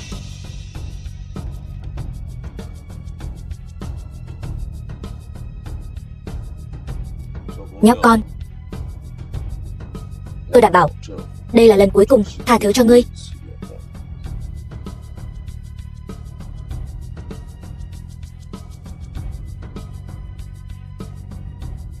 The film was translated and narrated by Triệu tổng, lâu rồi không gặp. Giang tổng, Triệu tổng, kiểu tóc mới của anh thật là khác biệt. Công ty điện ảnh của Triệu tổng gần đây ra mắt mấy siêu phẩm lớn, có cơ hội chúng ta hợp tác nhé. Trần tổng, vị này là... vị này chư vị không biết tinh chất Hải Lam Bảo và kem dưỡng ẩm Đại Bảo Bảo sao? Đương nhiên là từng nghe qua rồi. Đó là hai dòng sản phẩm siêu xa xỉ quốc tế thuộc tập đoàn Bồi Phong. Vị Vương tổng này chính là người phụ trách kinh doanh quốc tế của tập đoàn Bồi Phong. Kinh doanh quốc tế cụ thể là chỉ... Xin lỗi, cái này e rằng không tiện nói với mọi người. Có gì không tiện nói? Chẳng lẽ Vương lão bản sợ chúng tôi cướp mất việc làm ăn của anh sao? Tuy thực lực của tập đoàn Bồi Phong tầm cỡ như quân thành, nhưng chỉ một mảng kinh doanh quốc tế chưa đủ để trương gia tôi tranh giành. Trừ phi cái gì? Trừ phi anh là lão tổng của Bồi Phong. Giang lão bản đừng nói đùa nữa. Nam tỉnh này danh gia vọng tộc nào mà Trương Khánh chết tôi chưa từng gặp qua. Hậu bối vô danh tiểu tốt nhà họ Vương này sao có thể là lão tổng của Bồi Phong được? Trương tổng nói đúng. Nếu anh không phải lão tổng Bồi Phong, vậy thì là cái gì? Cái kinh doanh quốc tế mà anh vừa nói e rằng là mua hộ chứ gì. Thằng nhóc bị tôi nói trúng rồi chứ gì. Làm mua hộ cũng có thể coi là kinh doanh quốc tế sao? Tứ Hải Thương hội này đều là hào kiệt Nam tỉnh tới đây. Một kẻ làm mua hộ như anh thì lấy đâu ra tư cách ngồi vào đây? Vị Vương lão bản này nói mình làm kinh doanh quốc tế. Nếu nói là mua bán hộ cũng được tính là kinh doanh quốc tế, chẳng phải là khiến người ta cười cho rụng răng sao? Giang lão bản đúng là để anh nói trúng rồi. Cậu thẳng thắn thật đấy, lại dám trước mặt mọi người thừa nhận làm ăn hợp pháp. Tôi có gì không thể nói. Làm mua bán hộ kiếm được mấy đồng còn không bằng nhà họ Giang tôi bố thí cho ăn mày. Cái thằng họ Vương này không biết đạp phải thứ bậy bạ gì mà lọt được vào Tứ Hải Thương hội này. Chắc là dựa vào việc mua bán hộ cho Kiều nhị tiểu thư chứ gì. Triệu Quang Diệu, những lời tôi vừa nói chắc là anh quên hết rồi. Không dám. Lời Vương tổng nói tôi nào dám quên. Cái tứ hải thương hội đường đường chính chính này đều là lập ra vì Vương tổng đấy. Vương tổng, đây là do chính miệng anh nói với tôi mà. Tứ hải thương hội là để nghênh đón thiên kim của Kiều tiên sinh, Kiều gia nhị tiểu thư mà thành lập. Ai mà chẳng biết, ai mà chẳng hay. Vị hậu sinh này, lời anh nói đúng là rất ngông cuồng. Anh có biết ngay cả đế kinh Tô gia cũng phải nể mặt Kiều gia 3 phần không? Quân thành tập đoàn này với tứ hải thương hội này há lại là thứ mà anh có thể đắc tội được sao? Còn anh vừa rồi là ý gì? Chẳng lẽ anh thật sự làm mua bán hộ? Anh, một kẻ làm mua bán hộ, lại còn muốn xông vào tứ hải thương hội này? Bảo vệ, tôi muốn kiểm tra thân phận của người này. Vương Phong là khách, đi cùng tôi. Lâm tiểu thư, nửa tháng trước, tuy cô là diễn viên, nhưng dù sao cũng từng là ảnh hậu. Bây giờ cô thân bại danh liệt rồi. Đồ hạ lưu, đừng có chạy ra làm trò cười cho thiên hạ nữa. Tứ hải thương hội không phải lúc nào cũng là nơi mà lũ mèo mả gà đồng có thể vào được. Họ Lâm kia, mau dẫn thằng họ Vương cút đi. Đồ mua bán hộ, đừng giả vờ như không nghe thấy.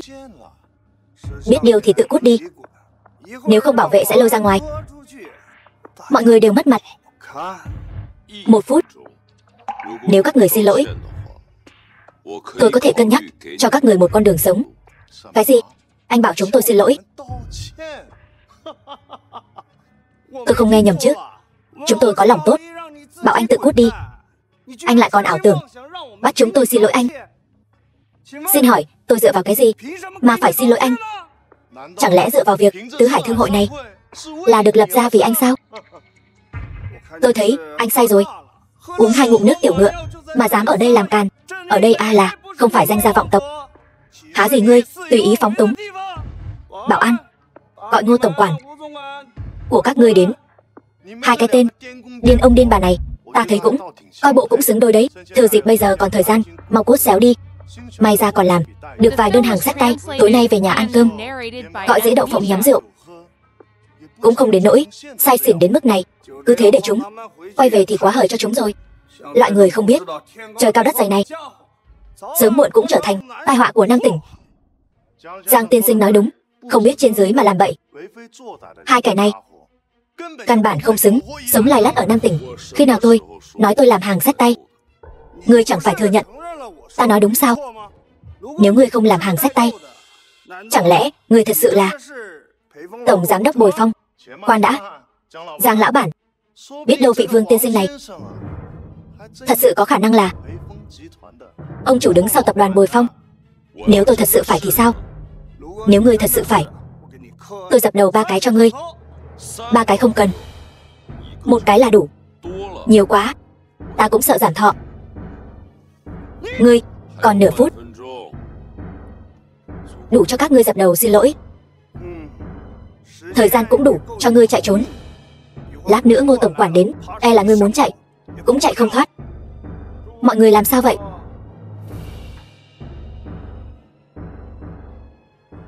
Ngô tổng quản, thương hội tứ hải là thương hội đệ nhất Nam tỉnh. Vậy mà loại chuột nhắt vô danh này cũng xứng vào đây. Mỗi vị khách của thương hội tứ hải đều là do tôi đích thân gửi thư mời. Sao ta không nhớ nhân vật như ngươi vào bằng cách nào? Tôi vào từ cổng chính. Có lẽ là thuộc hạ của tôi canh gác không nghiêm để ngươi vào được. Ngươi trẻ, mau rời khỏi khách sạn của chúng tôi. Tôi nói đùa với ngươi thôi. Tôi không phải vào từ cổng chính, cũng không nhận được thư mời của ngươi. Tôi là do Kiều Tùng Đô đích thân mời, và vào từ lối đi dành cho khách quý. Ngươi, sao ngươi dám trực tiếp gọi đại danh của Kiều tiên sinh chúng tôi? Hết 1 phút rồi. Tiểu Ngô, đuổi 2 kẻ lại nhảy kia đi. Sở, còn ngây ra đó làm gì? Ra tay đi. Ngô tổng quản, sao phải khách sáo vậy? Gọi người lôi chúng xuống dưới là được rồi. 2 kẻ cuồng vọng vô tri. Tôi vừa nãy có lòng tốt bảo các người cút ngay, cứ phải đợi Ngô tổng quản đích thân đến đuổi các người ra ngoài. Nói đủ chưa? Ngươi là ai? Dựa vào đâu mà nói chuyện với ta? Trông cũng có chút nhan sắc. Biết điều thì ta khuyên ngươi mau xin lỗi Giang tổng. Nếu Giang tổng vui, có khi còn tha cho ngươi một mạng. Nếu không thì Nói đủ rồi thì cút nhanh đi. Còn ngây ra đó làm gì, ra tay. Ngươi đang nói đùa gì vậy? Ta chính là gia chủ, Giang gia ở Nam tỉnh. Ngươi dám bảo ta cút? Ngô tổng quản, ông bảo chúng tôi cút. Ngươi lại vì mấy con tép diêu này mà bảo chúng tôi cút? Trương gia chúng tôi dù sao cũng là danh gia vọng tộc ở Nam tỉnh. Giang tiên sinh lại là thương gia lừng lẫy, hàng chục năm trên thương trường. Từ bao giờ chúng tôi phải chịu nhục nhã như vậy? Alo. Cái gì? Quỹ tín thác Giang thị bị đánh thủng? Sao có thể? Chưa được 1 phút mà. Người rốt cuộc là ai? Tôi đã nói tôi là ông chủ của Bồi Phong tập đoàn. Các người không tin? Không.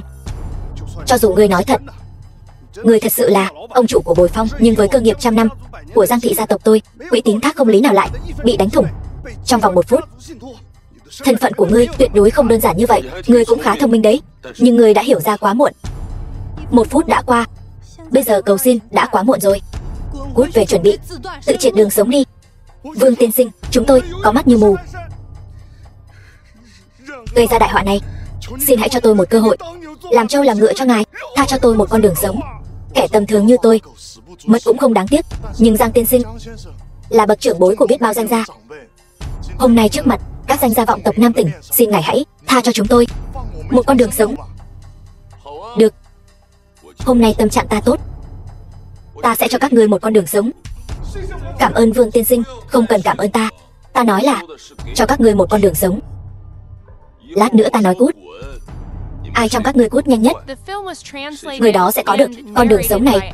Còn kẻ cút chậm sẽ bị loan báo khắp Nam tỉnh và bị tuyệt đường sống. Đừng ngây ra đó nữa. Cút. Khánh Chiết, đợi ta với. Ta là trưởng bối mà, tha cho ta một con đường sống.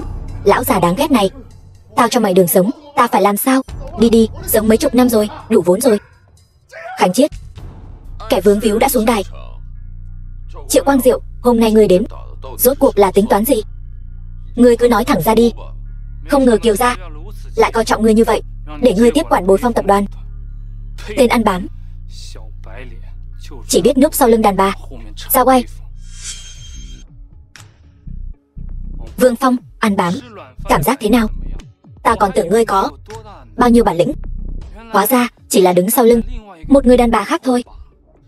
Triệu Quang Diệu, chính ngươi là tên ăn bám nhu nhược, lại tưởng đàn ông cả thiên hạ đều giống ngươi sao? Vương Phong không giống vậy. Vương Phong có thể được Kiều tiên sinh coi trọng, trở thành thượng khách của Tứ Hải Thương hội là dựa vào năng lực của chính mình. Còn ngươi, dựa vào vợ ngươi mới có được tấm vé vào cửa này thôi. Lâm Nguyệt Nguyệt, đây là chuyện giữa ta và Vương Phong. Ngươi là đàn bà đừng xen vào. Vương Phong bây giờ là đàn ông của tôi, chuyện của anh ấy chính là chuyện của tôi. Hay cho một màn vợ chồng tình thâm. Nhưng Vương Phong này không đơn giản như ngươi nghĩ đâu. Anh ấy tiếp quản Bồi Phong tập đoàn, ngươi cũng là vừa mới biết. Chuyện lớn như vậy anh ấy chưa từng nói với ngươi. Trước đây khi ngươi bị Tần Di Phi ức hiếp, bị Tần Di Phi chỉ thẳng mặt mắng, ngươi câu dẫn nhà sản xuất, anh ấy có đứng ra làm chứng cho ngươi không? Vương Phong ơi Vương Phong, ngươi rốt cuộc có bao nhiêu chuyện giấu Lâm Nguyệt Nguyệt? Hay là ngươi đã câu được nhị tiểu thư Kiều gia, vứt bỏ người tình cũ này rồi?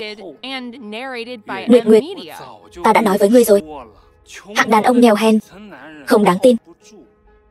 Sao đã đến Hoàng Hà, ngươi vẫn chưa hết hy vọng? Đến nước này, ngươi vẫn còn bênh vực hắn. Năng lực và nhân phẩm của Vương Phong còn chưa đến lượt ngươi nghi ngờ. Được, cái tát này đánh đủ mạnh rồi. Ta vốn nghĩ đến tình nghĩa trước đây của chúng ta sẽ nương tay với ngươi, nào ngờ ngươi vì tên giao hàng hèn mọn này mà hết lần này đến lần khác làm tổn thương ta. Ngươi vì một tên giả tạo làm màu như vậy, ngươi thấy đáng sao? Kẻ giả tạo làm màu là ngươi mới đúng, còn Vương Phong mới là người đáng để tôi từ bỏ tất cả để bảo vệ. Nguyệt Nguyệt, em có phải ngốc không? Đến lúc này rồi mà em vẫn lao vào trốn sau lưng ta đi. Cái gì mà từ bỏ tất cả? Em xem em nói lời nói ngớ ngẩn gì vậy? Nhớ kỹ, từ nay về sau ta sẽ không để em chịu một chút uất ức nào.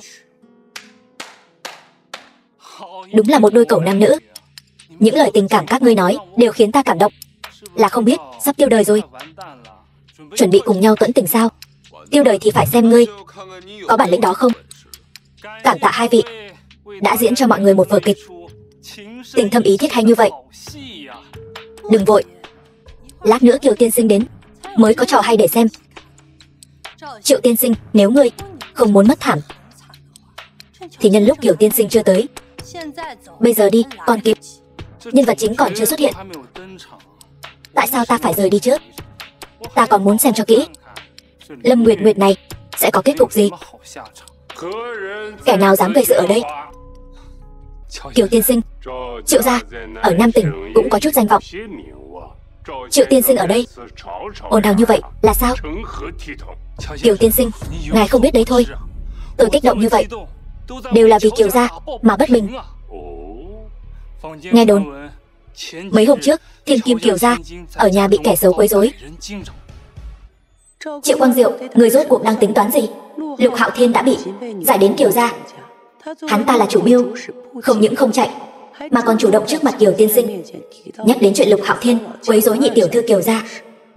Nhưng ta nghe nói mấy hôm nay tên côn đồ đó đã bị bắt. Kiều lão tiên sinh, ngài có muốn biết thân phận của hắn ta không?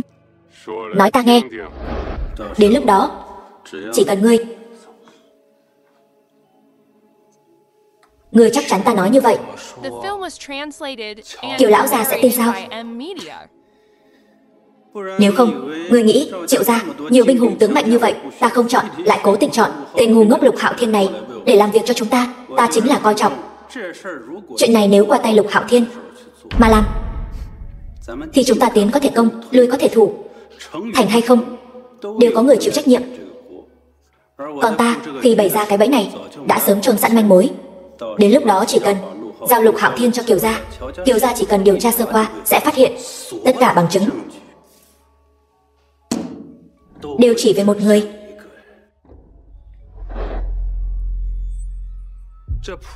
Người thường không có cơ hội, cũng không có gan đến gần Kiều gia. Cho nên chuyện này phía sau chắc chắn có người ủng hộ. Tên côn đồ đó chính là một trong những người đang ngồi đây, là tay sai đắc lực của hắn ta, thân tín nhiều năm. Lâm Nguyệt Nguyệt, người sai khiến Lục Hạo Thiên quấy rối Kiều gia, người giải thích đi. Họ Triệu, người bớt ở đây ngậm máu phun người. Ta chưa bao giờ sai khiến Lục Hạo Thiên làm chuyện đê tiện như vậy. Nếu không phải có người đứng sau giật dây thì Lục Hạo Thiên, một tên vệ sĩ nho nhỏ, sao dám quấy rối Kiều gia. Nếu có người sai khiến thì đó cũng là người khác. Ai vậy? Ngươi đừng có ngậm máu phun người. Mọi việc đều phải có bằng chứng. Không phải ngươi, một Lâm Nguyệt Nguyệt hay là cái tên Lục Hạo Thiên kia. Nói là ai thì là người đó. Triệu Quang Diệu tự tin như vậy, dám đối chất trước mặt Kiều tiên sinh, e rằng đã sớm làm giả bằng chứng nhắm vào ta rồi. Bây giờ bằng chứng nhắm vào Triệu Quang Diệu chỉ có lời khai của Lục Hạo Thiên. Nhưng sau hôm nay Lục Hạo Thiên đứng ra chỉ đích danh Triệu Quang Diệu, trong mắt người ngoài quả thực giống như bị ta sai khiến vu oan giá họa cho họ Triệu. Triệu Quang Diệu, chiêu này của ngươi thật là thâm độc. Làm sao bây giờ? Ta bây giờ phải làm sao?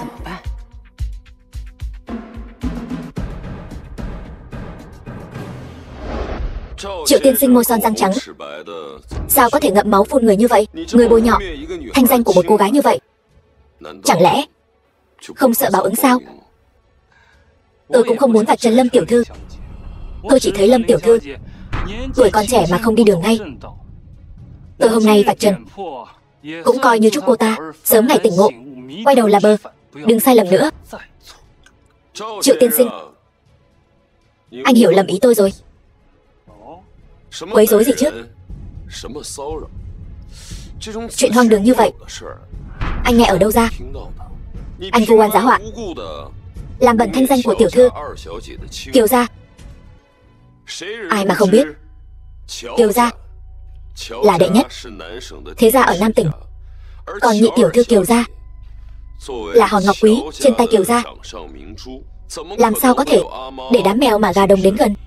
Hơn nữa, chuyện riêng của Kiều gia, làm sao anh có thể biết được? Thì ra là vậy. Kiều tiên sinh chắc chắn không muốn chuyện con gái bị quấy rối lan truyền khắp nơi. Người có thể biết chuyện này chỉ có thể là kẻ chủ mưu. Hơn nữa, chuyện này bị Kiều tiên sinh giấu kín như bưng. Vậy mà Triệu Quang Diệu lại vạch trần ở Tứ Hải Thương hội. Với tính cách sấm rền giáo huấn của Kiều tiên sinh, chắc chắn sẽ không tha cho Triệu Quang Diệu. Họ Triệu, khôn lỏi lại bị khôn lỏi hại đời rồi. Ngô Cường, Kiều tiên sinh, mời ngài phân phó. Hậu sinh nhà họ Triệu ở Tứ Hải Thương hội của ta lớn tiếng ồn ào, khắp nơi tuyên truyền chuyện không đúng sự thật, lập tức đuổi ra khỏi Tứ Hải Thương hội, chiếu cáo Nam tỉnh, triệt đường sống. Biết rồi, Kiều tiên sinh, người tin ta. Ta đều bị luật sư của ta lừa gạt. Không, chuyện này là vợ ta xúi giục, là cô ấy xúi giục ta. Kiều tiên sinh, Triệu phu nhân, đây chính là người chồng tốt, người năm xưa con chọn đó. Kiều thúc thúc, ta đã nói rồi, người này tâm thuận bất chính, khuyên con sớm ngày rời xa hắn. Hôm nay quả nhiên rước họa vào thân. Vợ, sao em lại tới đây? Nếu không phải Vương Phong hôm nay gọi ta tới đây, ta cũng không biết sau lưng ta anh lại là người như vậy. Mồm mép toàn lời dối trá, tùy ý vọng vi, vong ân phụ nghĩa. Vợ, Triệu Quang Diệu, ngươi và vợ ngươi phu thê nhiều năm, đánh gãy xương còn liền gân. Ngươi một khi xảy ra chuyện, vợ ngươi thế tất sẽ dốc hết sức lực bảo vệ ngươi chu toàn. Không ngờ ngươi là kẻ vong ân bội nghĩa như thế, chỉ muốn phủi sạch trách nhiệm. Ngươi có biết hay không, Triệu phu nhân vốn dĩ muốn dùng toàn bộ gia sản nhà họ Triệu để bảo vệ ngươi bình an, mà ngươi không cần suy nghĩ, liền muốn dùng Triệu phu nhân để gánh tội thay. Hôm nay ngươi đã gây ra đại họa, ngươi chỉ còn một con đường sống, lại bị chính tay ngươi chém đứt. Ngô Cường, còn chờ gì nữa? Hai người các ngươi kéo Triệu Quang Diệu đi. Vợ ơi, vợ, cứu ta. Vợ ơi. Vương tiên sinh, thật thất lễ quá. Tứ Hải Thương hội là hội nghị lớn nhất Nam tỉnh, đang trên đà phát triển, bị kẻ có dụng tâm khác nhắm vào, cũng là điều khó tránh khỏi. Tứ Hải Thương hội của ta vẫn chưa có năng lực lớn như vậy. Những kẻ có dụng tâm khác kia là nhắm vào Vương tiên sinh mà đến, phải không? Ý của Kiều tiên sinh là ta không nên tới đây sao? Đương nhiên không phải. Từ khi quyết định hợp tác với Vương tiên sinh thì đã chuẩn bị sẵn sàng đón nhận những sóng gió này rồi. Chỉ là đến sớm một chút thôi. Ở đây người đông miệng lưỡi. Vương tiên sinh vẫn nên theo ta đến phòng khách quý. Mời.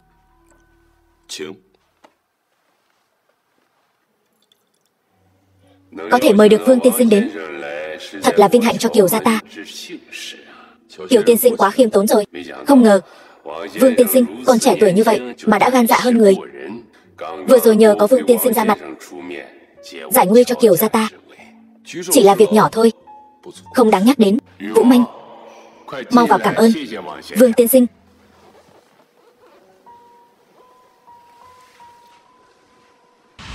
Kiều Vũ Manh, nhị tiểu thư Kiều gia. Vương tiên sinh, lần đầu gặp mặt mong được chiếu cố.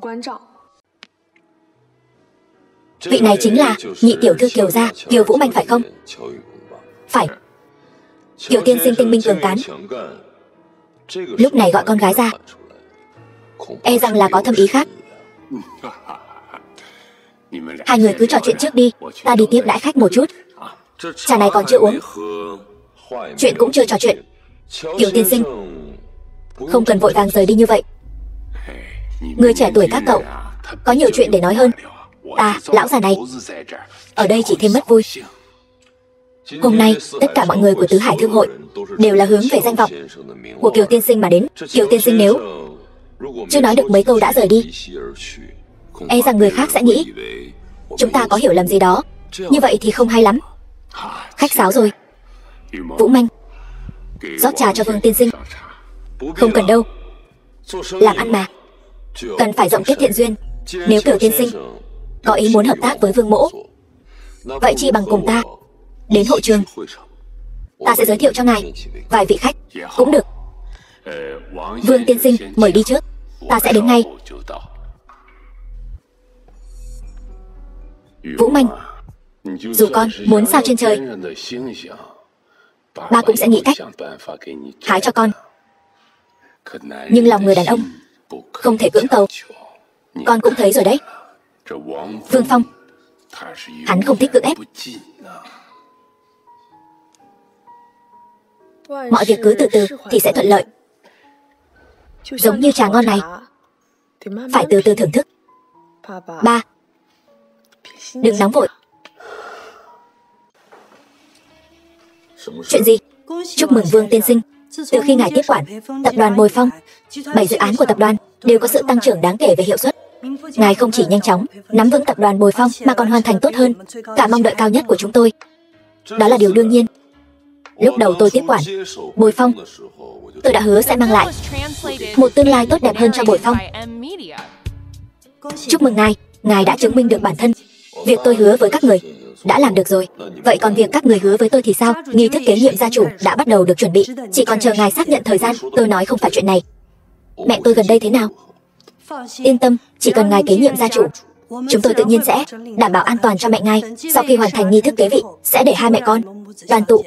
Sự xuất hiện của ngài là hy vọng cuối cùng của Tô gia sau 20 năm hỗn loạn. Xin ngài hãy tin tưởng, tôi còn quan tâm đến sự an nguy của mẹ ngài hơn cả ngài, bởi vì điều này liên quan đến sự nghiệp ngàn năm của Tô gia. Được, giờ tình hình đã ổn định, tôi cũng nên tìm cơ hội giải thích với Nguyệt Nguyệt một chút.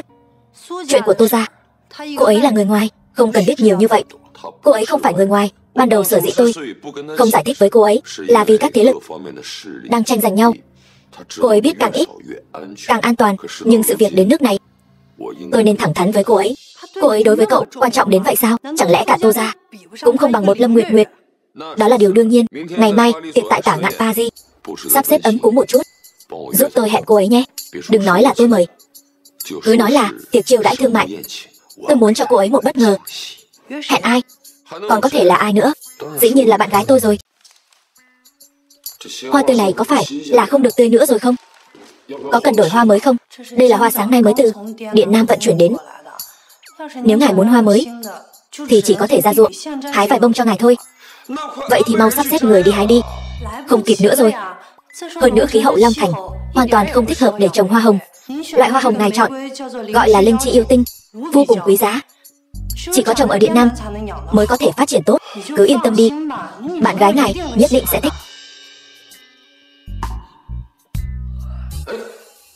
Sao cô buồn ngủ rồi? Con gái các cô đều buồn ngủ sớm vậy sao? Có phải bữa tiệc này tôi sắp xếp hơi muộn rồi không? Ngài gọi tôi dậy từ 3 giờ sáng để làm tóc cho ngài, thay đồ, sắp xếp địa điểm. Sao tôi không buồn ngủ được chứ? Phải. Mà cà vạt của tôi có cần đổi cái khác không? Thôi khỏi. Ngài hết lần này đến lần khác đã thay hơn chục bộ đồ rồi. Tóc cũng gội 2 lần rồi. Bộ đồ ngài đang mặc rất hoàn hảo, hoàn toàn không cần thiết phải thay nữa. Được rồi.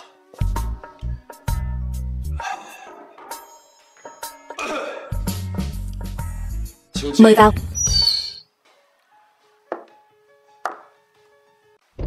Sở Ninh, sao lại thế này? Tại sao Kiều tiểu thư lại đến đây? Theo lời dặn của ngài, tôi đã mời bạn gái ngài đến dùng bữa tối cùng ngài. Cái gì? Kiều tiểu thư từ nhỏ đã có hôn ước với ngài. Nếu ngài đồng ý kế nhiệm chức vị gia chủ, vậy thì Kiều tiểu thư dĩ nhiên là bạn gái chính thức của ngài. Sở Ninh, ai cho cô cái quyền tùy tiện hành động như vậy? Đừng quên thân phận của cô. Tôi đương nhiên biết thân phận của mình. Tôi là gia thần của Tô gia, chứ không phải thuộc hạ của riêng anh. Tôi làm mọi việc đều vì Tô gia. Nếu ngài làm điều gì trái với chuyện lợi ích của toàn bộ Tô gia, vậy xin hãy thứ lỗi cho tôi. Thật khó mà nghe theo được.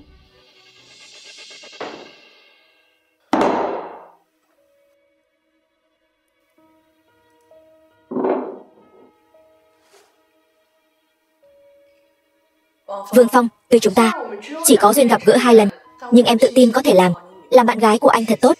Những gì Lâm Nguyệt Nguyệt có thể làm được, em cũng đều có thể làm được. Nhưng những gì Lâm Nguyệt Nguyệt không làm được, em cũng vẫn có thể làm được.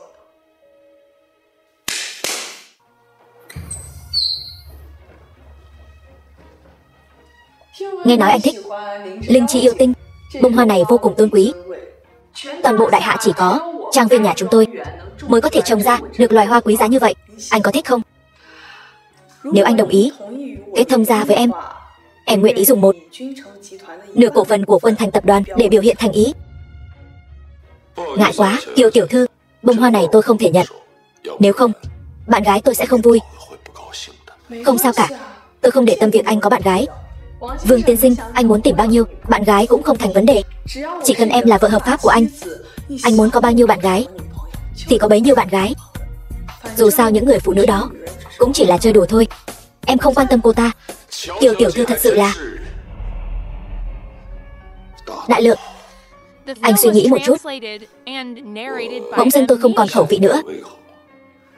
Không biết Kiều tiểu thư có phiền nếu tôi đi trước một bước không? Bông hoa này tôi cũng không cần nữa. Ném đi.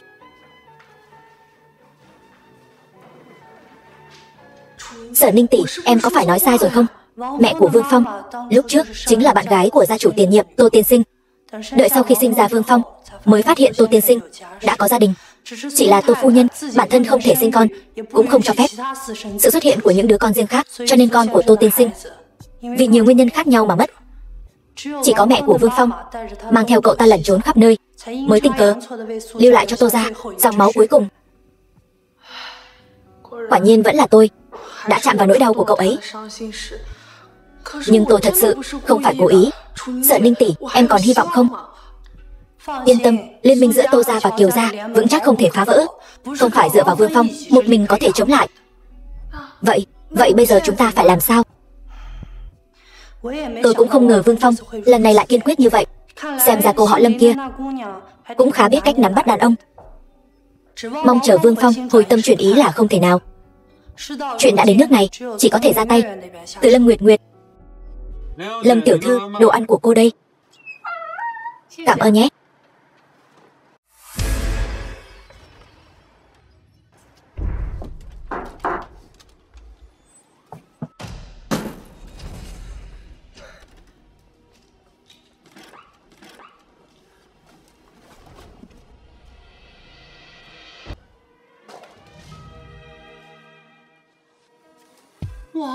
Vương Phong, anh làm em hết hồn. Anh có mang quà cho em nè. Đẹp thật đấy. Tiếc là chỉ có một bông. Dĩ nhiên không chỉ một bông.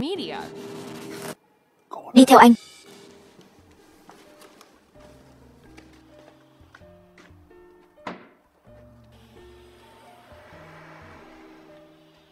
Nhiều hoa quá. Tất cả đều tặng em sao? Không phải. Quà tặng em là chiếc xe này. Xe. Sau này anh chính là tài xế riêng của em.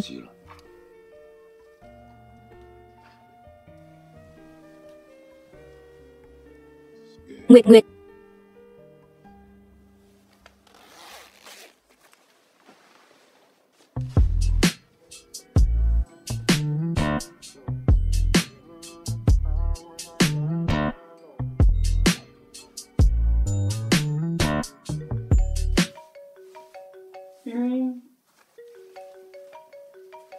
Anh nghe máy đi, công việc quan trọng.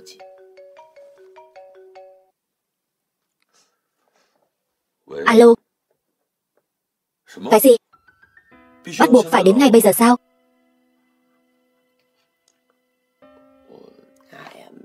Không sao, anh cứ lo việc đi. Không cần nói nữa.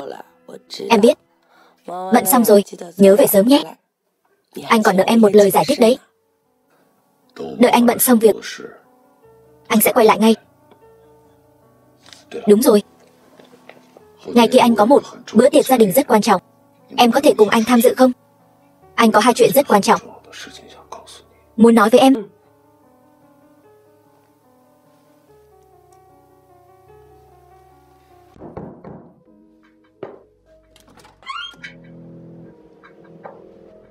Xin chào, cho hỏi ngươi là...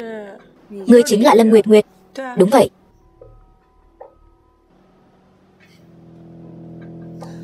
Ta còn tưởng là nhân vật nào chứ. Hóa ra chỉ là một cô gái bình thường. Xin lỗi, vị tiểu thư này. Nhà ta không hoan nghênh người lạ. Mời cô rời đi. Không sao đâu. Chúng ta sẽ sớm quen thôi. Bản tiểu thư từ nhỏ đến lớn chưa từng bị ai từ chối. Ngươi là người thứ hai nói không với ta. Người đầu tiên là Vương Phong. Ngươi quen Vương Phong? Dĩ nhiên rồi. Vương Phong là vị hôn phu của ta. Hắn là vị hôn phu của ngươi. Vậy ngươi là vị hôn thê của hắn rồi. Vậy ngươi có biết ta và hắn có quan hệ gì không? Dĩ nhiên là biết rồi. Ngươi là bạn gái của hắn. Làm gì mà kinh ngạc thế? Ta đã nói rồi, chúng ta sẽ sớm quen nhau thôi. Biết đâu chúng ta còn có thể sống chung nữa. Ngươi có ý gì? Ý ta là sau khi ta và Vương Phong thành hôn, ta có thể chấp nhận cho ngươi dọn đến ở cùng. Dù sao thì bản tiểu thư chẳng biết hầu hạ ai bao giờ, càng không học được cái trò quyến rũ đàn ông. Ngươi nghĩ nhiều rồi. Ta cũng không biết chăm sóc ai, huống chi một cô tiểu thư như ngươi, ta cũng không chăm nổi. Bây giờ mời ngươi lập tức cút ra ngoài, nếu không ta sẽ không khách khí đâu. Vương Phong mấy hôm nay đi đâu ngươi có biết không? Quả nhiên ngươi thật sự chẳng hiểu gì về hắn cả. E rằng ngươi chỉ biết hắn rất giàu thôi. Lúc ta quen Vương Phong, hắn chỉ là một tên nghèo hèn. Nghèo hèn? Vậy ngươi yêu hắn vì điều gì? Ta yêu con người ấm áp và dịu dàng của anh ấy. Ta yêu anh ấy vì anh ấy là người đàn ông có chí khí, có lý tưởng. Nếu cô đã yêu hắn ta đến vậy, chắc hẳn cô cũng không muốn hắn phải chịu thêm gánh nặng nào đúng không? Gánh nặng? Trên mạng chẳng phải đang đồn ầm lên nào là đoạt giải bằng mọi thủ đoạn, diễn xuất dở tệ, rồi còn gì nữa nhỉ? Chảnh chọe, lại còn ngược đãi diễn viên mới. Chẳng lẽ cô không biết gì sao? Tất cả những chuyện đó đều là do đám nhà báo bịa đặt ra cả, hoàn toàn khác xa với con người thật của tôi. Nhưng Vương Phong giờ đã khác. Hắn ta bây giờ không còn là thằng nhóc giao hàng nghèo kiết xác nữa rồi. Hắn bây giờ là chủ tịch tập đoàn Bồi Phong, quản lý cả một tập đoàn lớn như vậy, phải cẩn trọng biết bao nhiêu. Huống chi là một nhân vật tầm cỡ như hắn, chắc chắn sẽ không cưới một nữ minh tinh đầy tai tiếng đâu. Nhà cô có kinh doanh gì không? Nhà cô biết quản lý không? Biết kinh doanh không? Biết cách giúp Vương Phong tiến xa hơn không? Không hề. Cô có biết vì sao Vương Phong không bao giờ nói gì với cô không? Bởi vì cô căn bản chẳng hiểu gì cả. Còn tôi thì khác. Kiều gia chúng tôi tuy không hiển hách bằng nhà Vương Phong, nhưng cũng là một gia tộc danh giá. Chúng tôi đã có hôn ước từ trước, và cha mẹ hai bên đều rất ủng hộ. Không giống như loại tự ý quyết định hôn nhân như cô. Cô bớt nói vài câu đi. Được voi đòi tiền sao? Cô đừng có vanh váo với tôi. Vậy cô xem thử màn kịch nàng dâu nhỏ bị oan ức tủi thân vừa rồi của tôi diễn thế nào? Cô cái gì? Cô chẳng phải là nhị tiểu thư Kiều gia, Kiều Vũ Manh đó sao? Chịu chút ấm ức đã không chịu được rồi. Vừa rồi ai nói là muốn giúp sự nghiệp của Vương Phong tiến xa hơn đây? Này cô em, tôi nói cho cô biết, thứ rẻ mặt nhất trên đời này chính là nước mắt. Bởi vì nước mắt chỉ có tác dụng với người thật sự quan tâm đến cô thôi. Mà thứ nhiều nhất trên đời này chính là xài lang hổ báo. Chỉ cần cô hơi tỏ ra chút sợ hãi, bọn chúng sẽ coi cô là mục tiêu săn đuổi tiếp theo đấy. Cô không phải nói là cô rất hiểu Vương Phong sao? Vậy cô có biết hắn ta đã sống sót trong cuộc đấu tranh? Nước mắt là thứ rẻ mặt nhất. Ngươi có biết hắn ta làm thế nào trong khoảng thời gian ngắn ngủi này lại tiếp quản toàn bộ Bồi Phong không? Và đưa Bồi Phong hướng tới một thời kỳ huy hoàng mới. Bởi vì ta cũng giống anh ấy, chúng tôi đều từ dưới đáy xã hội mà lên. Chúng tôi sẽ không để lộ điểm yếu của mình cho kẻ địch dù chỉ một chút. Dù răng bị đánh rụng cũng chỉ nuốt vào bụng. Còn ngươi như ngươi, từ nhỏ đã có tất cả, chịu chút ấm ức liền về nhà tìm cha mà khóc, chắc chắn sẽ không bao giờ hiểu được sự tàn khốc của xã hội này. Còn ngươi, căn bản là không hiểu Vương Phong. Ngươi nói bậy. Ta rất hiểu hắn. Ngươi hiểu hắn. Ngươi biết hắn thích ăn gì không? Ngươi có biết từ nhỏ đến lớn nỗi khổ lớn nhất của hắn chính là mất cha mẹ từ sớm không? Ngươi từng gặp người nhà hắn chưa? Quả nhiên, ngươi vẫn chưa đủ hiểu về gia thế của hắn. Ngươi có ý gì? Cha của Vương Phong vẫn luôn rất khỏe mạnh, năm ngoái mới qua đời. Ngươi nói gì? Ngươi từng nghe nói về gia tộc Tô Thị chưa? Gia tộc Tô Thị là tài phiệt lớn nhất toàn cầu. Tập đoàn Bồi Phong dưới trướng cũng chỉ là một phần nhỏ của Tô Thị. Một năm trước, người đứng đầu đời trước của Tô Thị vừa mới qua đời, không để lại người nối dõi. Ngay lúc gia tộc Tô Thị như rồng mất đầu, chao đảo sắp sụp đổ, tòa nhà nghiêng đổ, Tô lão phu nhân mới tiết lộ một bí mật. Đó là Tô lão gia vẫn còn một người con trai đang sống. Người đó chính là Vương Phong. Họ để Vương Phong vào tập đoàn Bồi Phong chính là muốn xem năng lực của hắn. Nếu năng lực của hắn đã được các bậc trưởng lão công nhận, ngày kia hắn sẽ chính thức tiếp quản gia tộc Tô Thị và nhận tổ quy tông, đổi tên thành Tô Phong. Ngày kia, đúng vậy, chính là ngày kia. Hắn không phải nói là muốn nói cho ngươi mấy bí mật sao? Phải. Ta đoán chắc là muốn nói trực tiếp với ngươi, tin chúng tôi đính hôn. Ta không tin. Tin hay không tùy ngươi. Tạm biệt, Lâm Nguyệt Nguyệt. Hẹn gặp lại ngày kia. Sở tổng, vừa rồi cuộc đối thoại của hai người họ cô đều nghe thấy chứ? Nghe thấy rồi. Không ngờ Lâm Nguyệt Nguyệt lại là người có tình cảm và bản tính sâu sắc như vậy. Nếu Vương Phong không phải người thừa kế gia tộc họ Tô, ta nhất định sẽ không nỡ chia rẽ đôi tình nhân nhỏ này. Chỉ tiếc là Sở tổng nhất định phải làm như vậy sao? Tôi thấy như vậy, đối với Lâm tiểu thư không được công bằng. Tô gia sẽ không bạc đãi cô ấy. Chúng ta có thể đáp ứng cô ấy bất cứ yêu cầu nào trừ Vương Phong.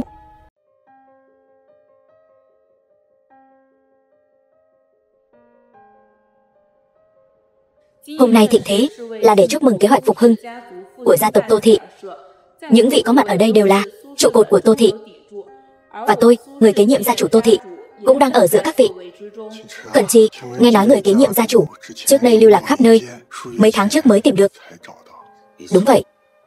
Nghe nói tuổi còn trẻ, vốn tưởng không đảm đương nổi trọng trách, không ngờ lại tài trí hơn người. Tô gia cuối cùng cũng có người kế nhiệm rồi. Chúng ta có thể yên tâm rồi. Nào.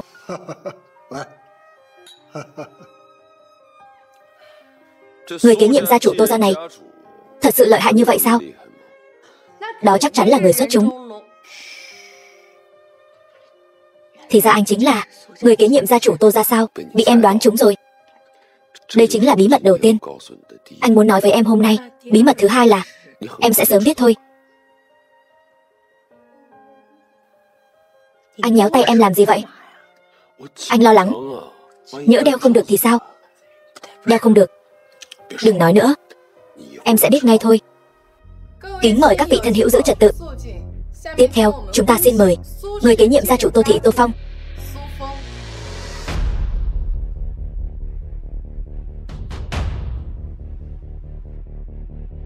Bái kiến gia chủ. Hôm nay, Tô Phong tôi long trọng cử hành nghi lễ chính thức, tuyên bố kế nhiệm chức vị gia chủ Tô gia. Tôi xin thề sẽ tuân thủ gia huấn Tô gia, với tư cách là gia chủ Tô gia, thực hiện trách nhiệm. Hậu duệ Tô gia nghe lệnh.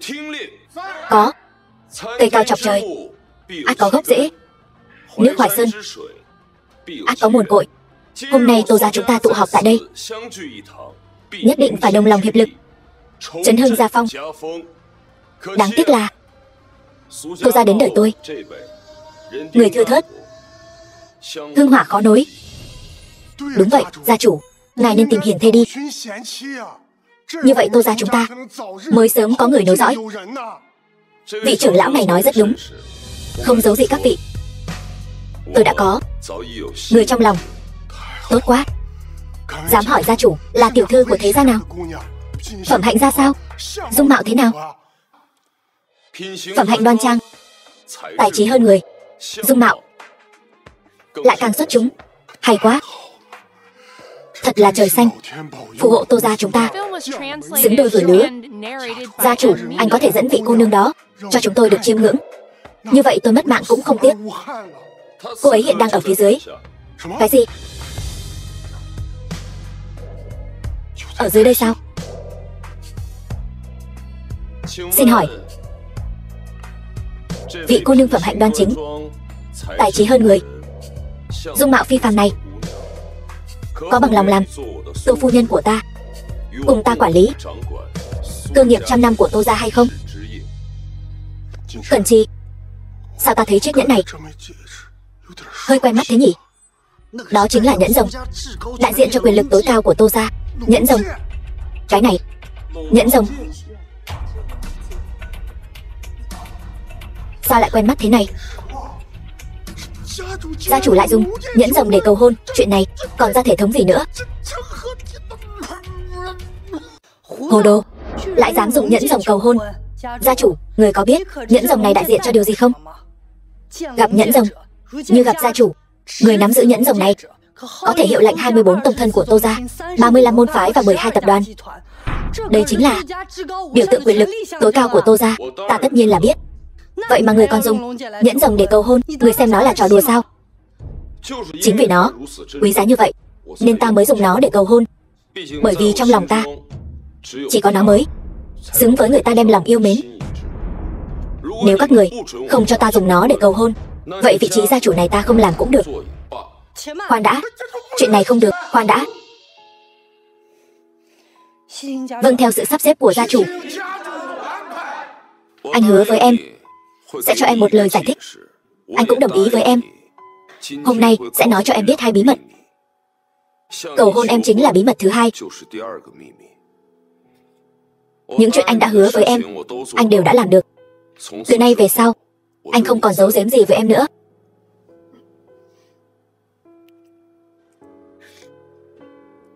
Em có đồng ý gả cho anh không? Em... Nguyệt Nguyệt, vừa rồi em nói gì vậy? Nói to lên chút nữa.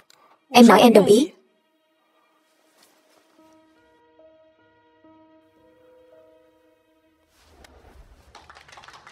Sao lại là ngươi? Đây chẳng phải là nhị tiểu thư của Kiều gia, Kiều Vũ Manh sao? Kiều Vũ Manh. Không sai, Tô gia và Kiều gia nhiều đời kết giao. Nếu có thể nên duyên vợ chồng, thật sự là duyên trời tác hợp. Chúng ta có thể hoàn toàn yên tâm rồi. Quả thật, quyền thế của Tô gia cùng với nền móng của Kiều gia hợp tác mạnh mẽ với nhau. Như vậy, Tô gia sau này sẽ càng hưng thịnh hơn trước. Nhà họ Tô có phúc rồi. Chúc mừng gia chủ. Thật là vui mừng cho gia chủ. Có gì đáng mừng đâu. Chúc mừng gia chủ. Tân hôn hạnh phúc. Nếu ngươi còn dám ép ta như hôm nay nữa, hôm sau ta sẽ đến chùa đi tu. Tùy ý. Chỉ cần gia chủ vì Tô gia sinh một đứa con, dù gia chủ muốn làm mục sư hay đi tu, đều tùy ý. Vở kịch tráo đổi này hôm nay là ngươi chuẩn bị cho ta phải không? Ngươi tốn không ít công sức rồi. Không có chi. Đây là điều tôi nên làm vì Tô gia. Tô Phong ta quả thật có chuyện liên quan đến Kiều tiểu thư, đại hỷ của hai nhà Tô Kiều, cần phải tuyên cáo thiên hạ. Hôm nay vốn là bữa tiệc của Tô gia, đặc biệt mời nhị tiểu thư Kiều gia đến đây. Chính bởi vì không bao lâu nữa nàng ấy cũng sẽ trở thành một phần của Tô gia. Ta đã lên kế hoạch cho việc này cũng được một thời gian rồi. Thôi thì cứ thế mà làm. Các vị có mặt ở đây cũng có thể làm chứng cho ta.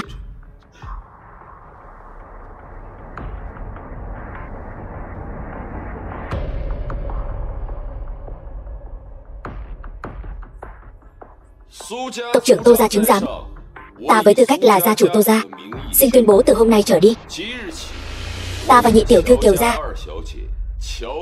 Kiều Vũ Manh, kết nghĩa anh em. Ngươi nói gì? Ta nói là ta và Kiều tiểu thư vừa gặp đã mến. Ta kính phục nhân phẩm của nàng ấy. Sau khi suy nghĩ kỹ càng, ta quyết định cùng Kiều tiểu thư kết nghĩa anh em, trở thành bằng hữu chí cốt. Kiều tiểu thư sao không uống? Chẳng lẽ là coi thường Tô gia ta sao? Không dám. Vậy mời Kiều tiểu thư uống cạn ly rượu kết bái này. Nếu không thì chính là không uống rượu mời, mà uống rượu phạt đấy.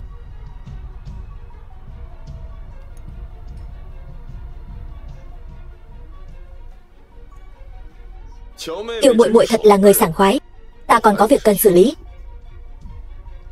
Xin phép đi trước. Gia chủ.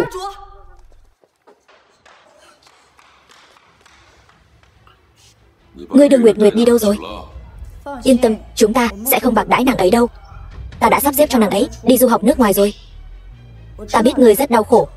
Đợi qua khoảng thời gian này, dần dần sẽ ổn thôi. Vậy là nàng ấy đang ở sân bay phải không? Nếu ngươi muốn ta hết hy vọng thì hãy mau nói thật với ta. Phải. Bảo vệ, mang xe tôi đến đây, đưa tôi đến sân bay. Ngươi không phải nói sẽ hết hy vọng sao?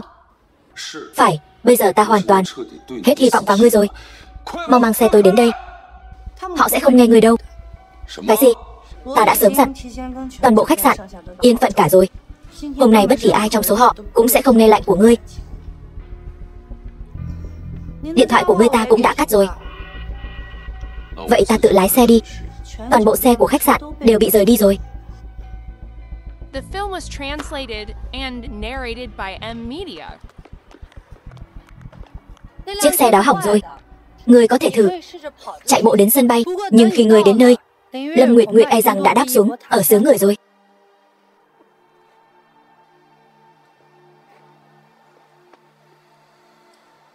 Hết hy vọng đi. Hôm nay ta đã thông báo cho tất cả doanh nghiệp ở Nam tỉnh không cho phép đi qua nơi này, cũng không cho phép cung cấp bất kỳ sự giúp đỡ nào cho ngươi. Nếu ai dám trái lệnh, coi như là kẻ địch của Tô gia. Ngươi rốt cuộc còn làm gì nữa? Ngươi cứ nói đi. Ta đã khóa sim điện thoại và tất cả thẻ ngân hàng của ngươi ở xứ người. 50 đồng trong túi cũng bị tôi lấy đi rồi. Dù thế nào đi nữa, hôm nay tôi cũng không cho phép anh đuổi theo chuyến bay của Nguyệt Nguyệt. Lên xe. Bảo vệ, mau chóng chặn hắn lại.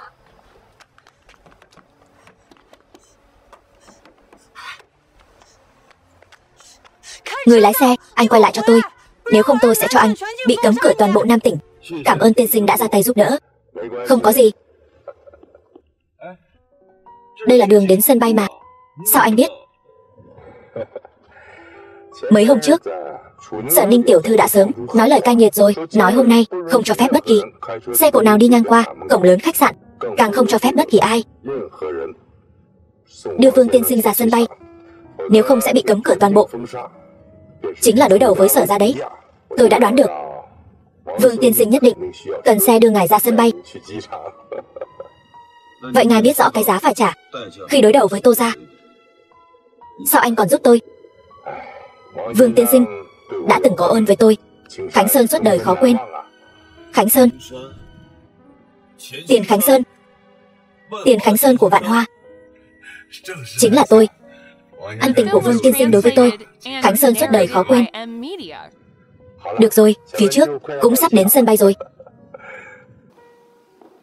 Nguyệt Nguyệt.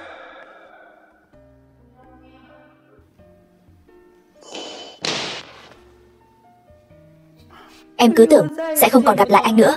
Em gọi cho anh nhiều như vậy, sao anh không nghe máy? Sao em không tin anh? Anh đã nói rồi, anh sẽ bảo vệ em bình yên cả đời. Việc anh đã hứa với em, anh đều sẽ làm được. Dù em đi đâu, anh cũng sẽ tìm được em. Anh về sau sẽ không bao giờ để lạc mất em nữa.